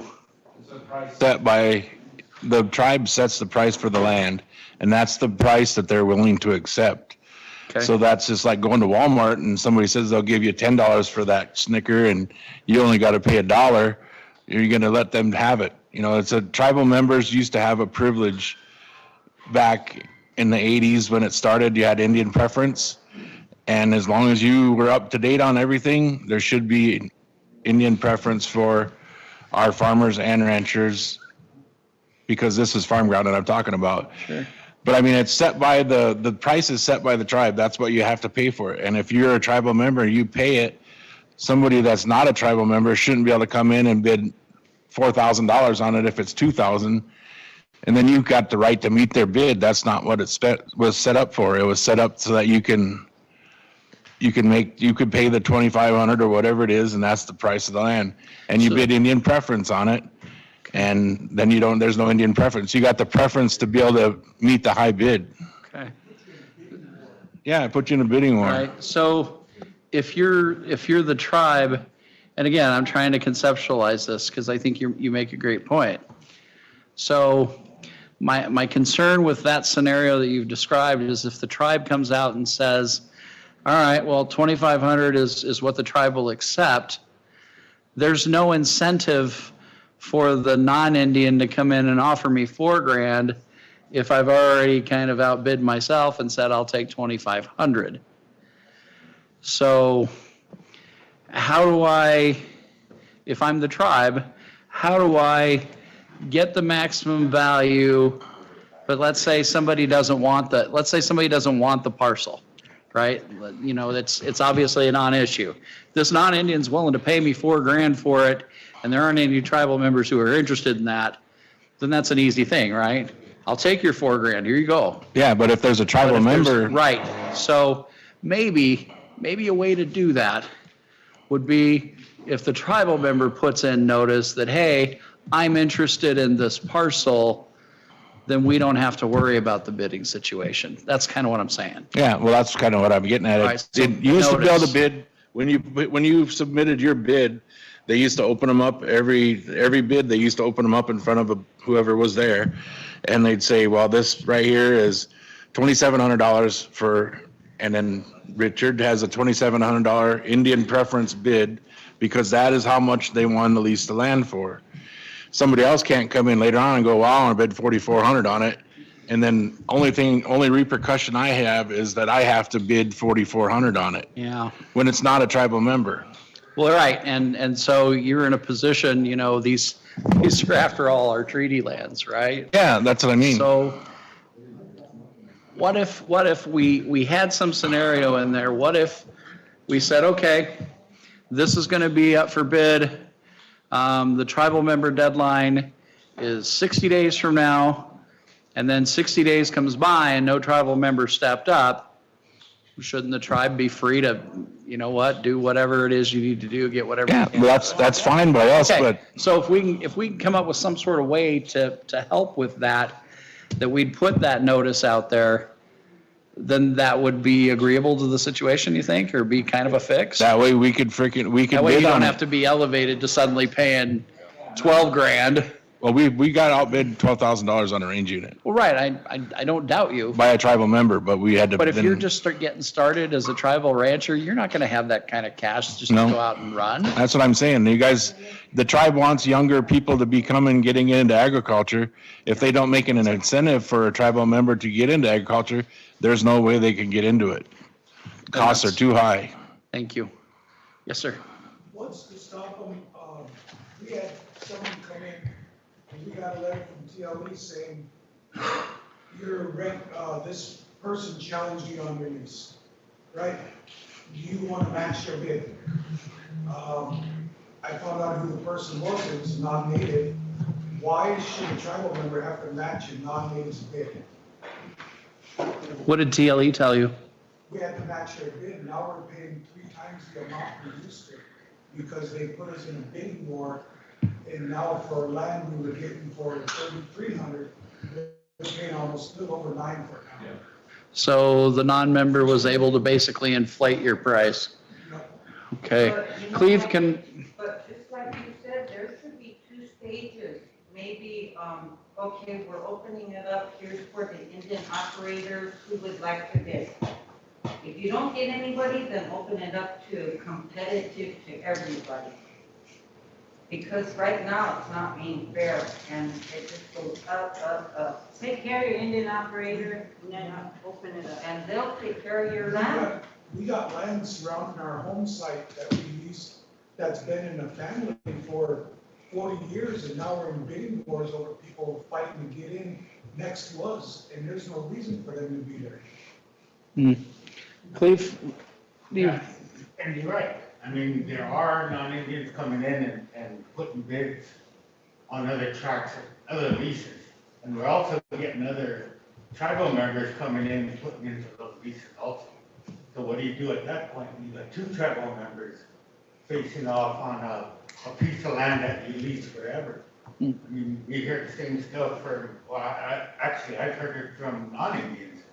We've leased that piece of land for 30, 40 years. How come we can't get it?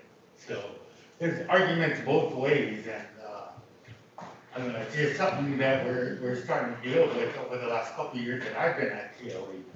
People putting in for land are wanting to lease land at higher rates.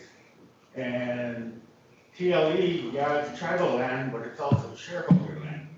So, you know, I got several groups that I gotta watch out for, the TLE shareholders who invested in TLE, and then the Indian operators out there, whether you're a farmer, rancher, or whatever. I mean, so there's a juggling act that we gotta do. And if you have suggestions how to, you know, especially the 2 tribal members, I know the board's struggling with that. That's a hard thing to deal with, but you can see both sides of the coin. One maybe an established operator, and then we always get the term over there, beginning ranchers, beginning farmers.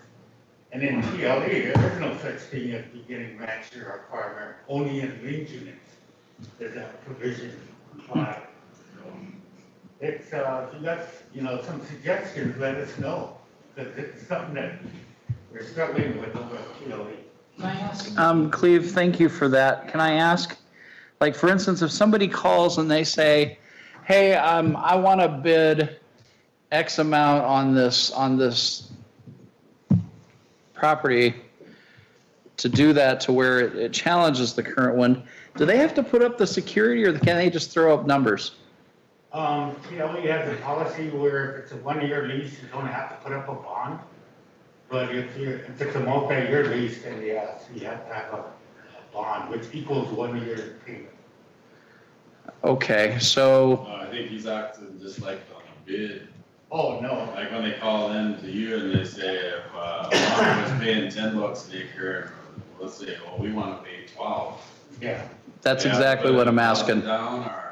Right now, we don't have that provision. I've seen that before. Where somebody would say, and then they'll come down to it, and they won't have the bond. Or they won't have any skin in the game. Well, one of my suggestions is that if you get a situation like that, and of course you got to go through the TLE board, but the thing is, if somebody makes some sort of bid like that, I think as a tribe we'd want some sort of security for that. I don't want somebody calling up artificially inflating the price, saying, okay, I'm willing to give you $20 an acre. Okay, well, you need to put on a deposit of 50% of that and let us know, because it kind of separates out, you know, the riffraff from people who are legitimately seeking to do something. then, there'll be the other argument that you're pricing us out from the very beginning, because we can't put up a bond at this point till we get our loan from FSA or, from the bank. And we won't know we have that lease until we give it to us. Right, but I guess I just don't, and thank you, I just, yeah, I just don't like the idea of somebody basically being able just to jack up somebody else's situation just on word of mouth and nothing behind it. So you're right, it's a fairly complicated deal. Someone had a hand raised. Shar, did you? Okay, you did. We'll get notice from TLE saying, you gotta match this bid of, they bid you $1 more. I mean, and we do that every year, so every year we're slowly climbing because the same person or somebody's putting their bid in. I actually found out who a person was and I asked them in person, they said they never bid on it. Huh. It was the backside of us and they blamed the Lafferty guys and I asked them and they said they never bid on it. So, and that was from TLE. How much notice do you typically get to match? You have 30 days to match, you have 60 days? 10 days. Yeah. It goes quick. 10 days? Yeah, Really? it goes quick. Yeah. Wow. If you want to keep it, Yeah, and if you gotta keep your it, land. because you already got, We give them 10 days Established. to say they'll match it, and we actually don't need the money until their lease is written and signed off on. So there is a better time. But yeah, we need to know whether you're gonna match it or not. Within pretty But, much 10 days. Okay, so Priority. let me ask you this, if he matches it like on day 9, he calls you up and says, yeah, I believe does he have to accept that in writing? yeah. Okay, so on day 9, he sends it in to you. So what happens then? You go back to the other guy going, well, he's matched us, thanks. Or does he get to go $1 higher? Well, at that point, we take it at the next board meeting, get the board, if they approve it or disapprove it. and Okay. Notify both parties. Yeah. Wow, if I didn't really like my neighbor, I could. Priority should go to an established person, right? I mean, And then we see the opposite also happening, somebody that says, another Indian or tribal member puts in for the same lease, wants to increase the rate to 4,000, say, and it was 2,000. And so the board tells the new bidder, okay, you're gonna have, and there's instances that they have a subleaser coming in and pay that additional money. So the price is, the person that had it before, out of it, Yeah, there's all kind of instances. that happens a lot over there. It all comes down to compliance. If you don't have any tractors, you don't have no equipment, you don't need any farm ground. But if you actually are an operator that's trying to make a go of it, and our family, we're going to be on the 4th generation's already started. So there's people that are in it for the long haul, and then there's people that are in it for a couple weeks. And that's what we need to get rid of, is the ones that are in it for a little while that don't worry about the land. Like you said, abusing the land, all of your paperwork that you got here is, if you're abusing the land, then you need to be out. But if for a tribal member that comes in and wants to actually, like I said, we lost 260 acres to the flood 3 years ago, and we haven't been able to even go back in. We farmed a little bit of it, but for the most part, we need more ground to get feed for our cows, and we should have done it last year, but we didn't have time to do it. So, but we need to so we have feed for the winter. And if the way that's starting out this year, as dry as it is, it's not good. People are already starting to think about moving their old cows. And we see that too, people with no equipment in agriculture with farm leases. Thank you. Somebody would want to speak. Because I'd like to come down here and rent some of these pivots, and that way you'd know you'd have feed every year. But there's a lot of people that already have them that are not tribal members that lease them already too. So it's one of them deals where it's one hand or the other. You just got to figure out whose hand you want to help or whose you don't want to help.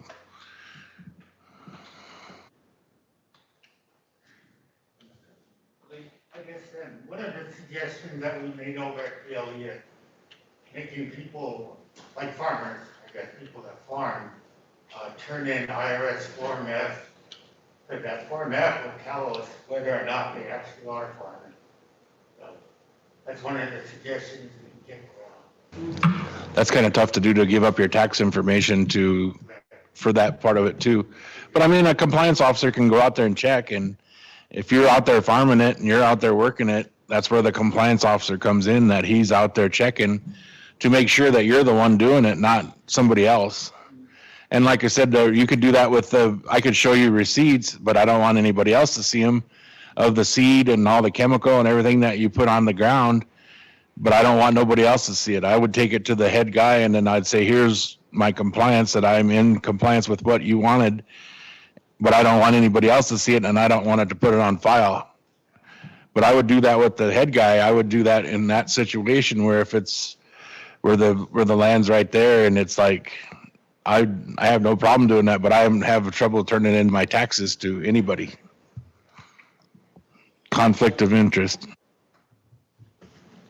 I mean, I turn your taxes into FSA. I kind of have, I agree with you to a point, Madansky, but at the same time, I have 60 acres and I'm just starting off with cattle and I need to feed them.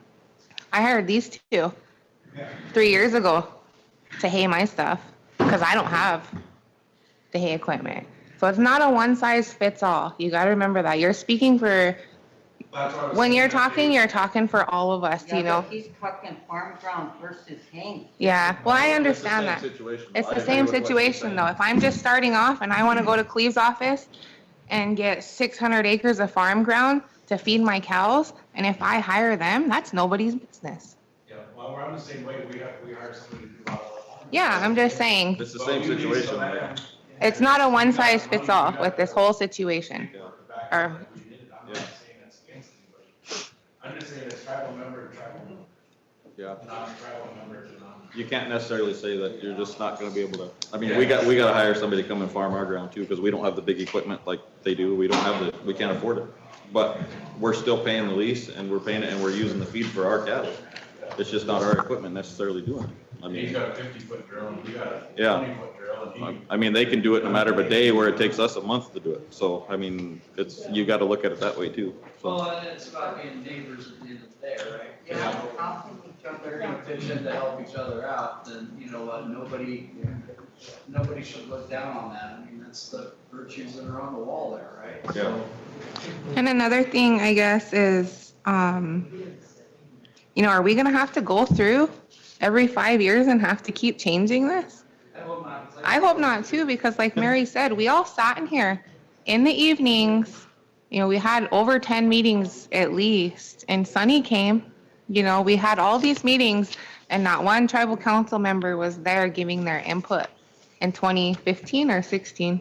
I don't remember, but here we are again 5 years later because we have new tribal council members that don't like it and they want to change it. You know what I mean?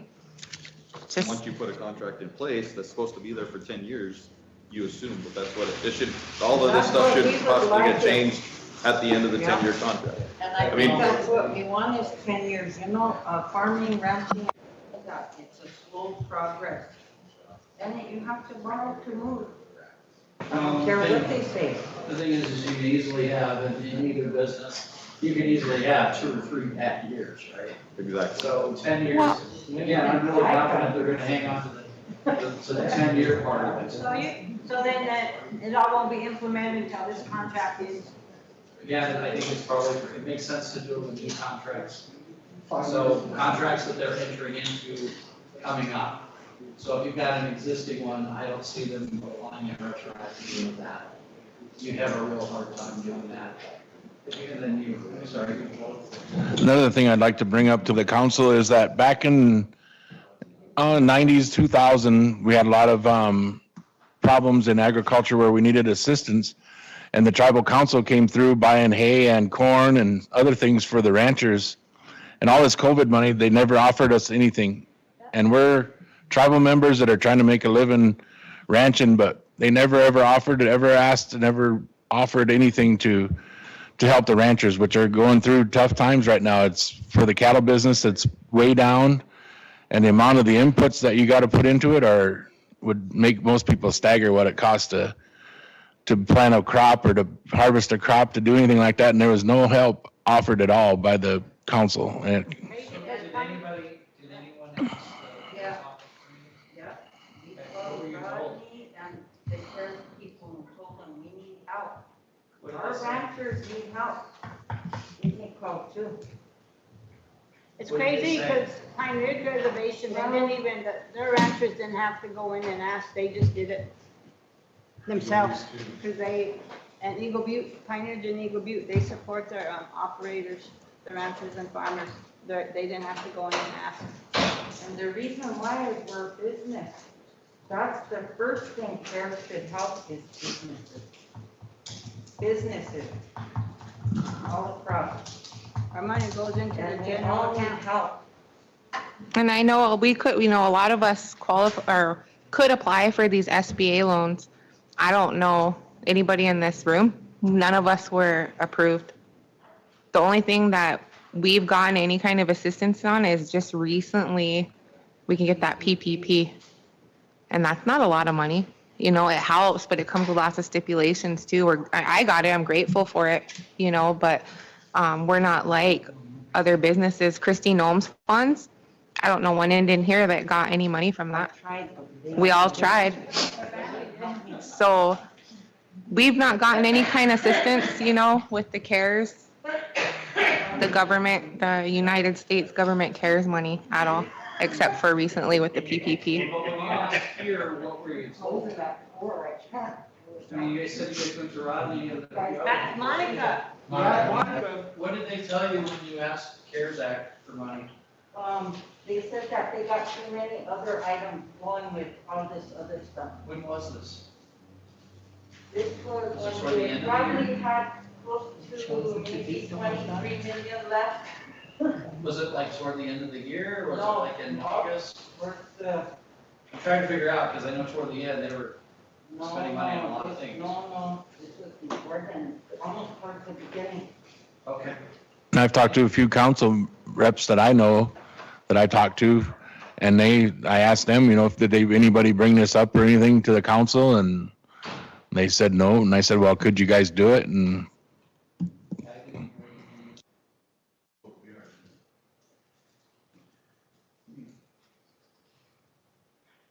Because they used to buy hay, like when Sonny's dad was in there, they used to haul hay down, and they brought it to our house a lot of times, and then we would disperse it to the tribal members would come, because they didn't have any way to haul it or to unload it, so they would come, and we would load it on small trailers or whatever they had, and they'd take it home, and they'd come back, get another load, because that's what they had to do to keep their cows alive. Then they had corn one year, it's been quite a few years since we've got any assistance for anything. This year might be the year we're gonna need some. Yeah. Drought. The way it's starting out dry is. So, well, I know I'm just opening up the can here. Go ahead. Well, it's a quarter to four, so. You got 15 minutes. 13 and a half. We're not on a time schedule. I am. I have a wife who gets cranky when I'm not home on time. Well, you told us that joke earlier. Yeah. I'm still paying for that. So let me ask you this, and don't just say money, because that's easy. If you were to ask the tribe for something in the line of the CARES Act stuff and the new funding that's coming out, what would you ask for and what would it help with? I would say the biggest thing that would help just about every rancher that's going is if they buy cake for their cattle. Feed. Cake or hay, either one. Feed. But cake, Any everybody kind can feed cake. Any kind of feed, hay, But we're not. You can haul it in stacked up 50-pound bags, pick it up at the FSA. Maybe give us an extension on our taxes as well. Farmers CVA, or whatever they are now, they change their names all the time. Tribe can pay them. So maybe by how many cattle you had, you could get so much amount of cake for your cattle. Well, meet with the ranchers and come up with something in writing, and maybe it's Could- something. Could be as simple as the tribal taxes as well. And the tribal taxes on all our farm pasture leases and our range units, that adds up pretty fast. Yeah, that preparation fee, that came into Prep that fee, taxes. all those tribal taxes fees, that's Use all it stuff by that can be paid PPP to. money to pay for my taxes. It's like So you pay for it basically last something time. in the line of a rebate or a discount. Sure. Something. Yeah. Okay. Or they waive the fees that year, you know, I mean, pretty simple. So maybe if somebody were to go to a tax commission meeting, I mean, I'm gonna ask Whitney for some things based on today's meeting. Yep. But perhaps that's an avenue to where, hey, you know what? Let's look at some assistance in that manner, but I think you gotta think about qualifying for something like that. And I'm not just saying, hey, we're all tribal members, that's great, but I don't want some folks trying to take advantage of that. So you can put in, you have to have a brand inspector come out and inspect the amount of cattle that you have.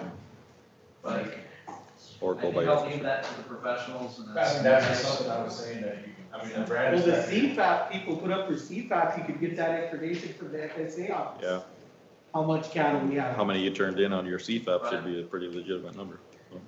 I think that's a way for you guys to put that information together. Put it together, you can ask for that. Then you got. And you know what, I think if you're talking to the tax commission, you're talking to the council, hey, you know what? And point out, Pine Ridge did this and they didn't even have to ask for it. You know, my We did it as a question, business, I think. yeah, my question All is, the businesses tribe, got 10,000 in finance. yeah, the tribe helped all the entities, tribal entities during that time, and the way I look at it, we're business, we're part of this tribe, we help income come in. And we pay But you taxes. guys don't give us the money, we bring the money in. So, again, I think my suggestion is meet amongst yourselves, put it together, and it's something that, you know, we can help present to people. I think that's kind of the assistance that I can offer. Grazing Can't promise a association. result, Yep. But We're the that's, president, vice president right here. Like I said, I think cake might be the best, that way everybody can use it. Not everybody, they can load it in their pickup truck, you know? And this Not year, everybody we're has a talking hay. about range units, because this is what we're going off of. so if you could put that in writing, put both of those little proposals in writing, and that way we can package it up and explain it, because, you know, if you leave it to me to kind of go off these comments, it's probably We're not gonna talking get about you range as far units, as we're not you talking did. about. Yeah. Because you know units what right we now, said. Where all them guys are gonna jump. Who do I send it to? You can send it to me, that's fine. But it just sounds a lot more intelligent coming from people who deal with it. I'm not thinking, I think I have all the answers. Thank you very much. Well, thank you guys again for sitting peace with me. I appreciate it. I learned so much more sitting here. Oh, you keep the hands in. Some helps helping us already. We go to 4. Thanks for coming.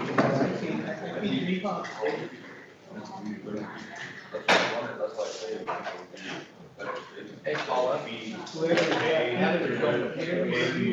Whatever you need, I just want to, just give a, say like,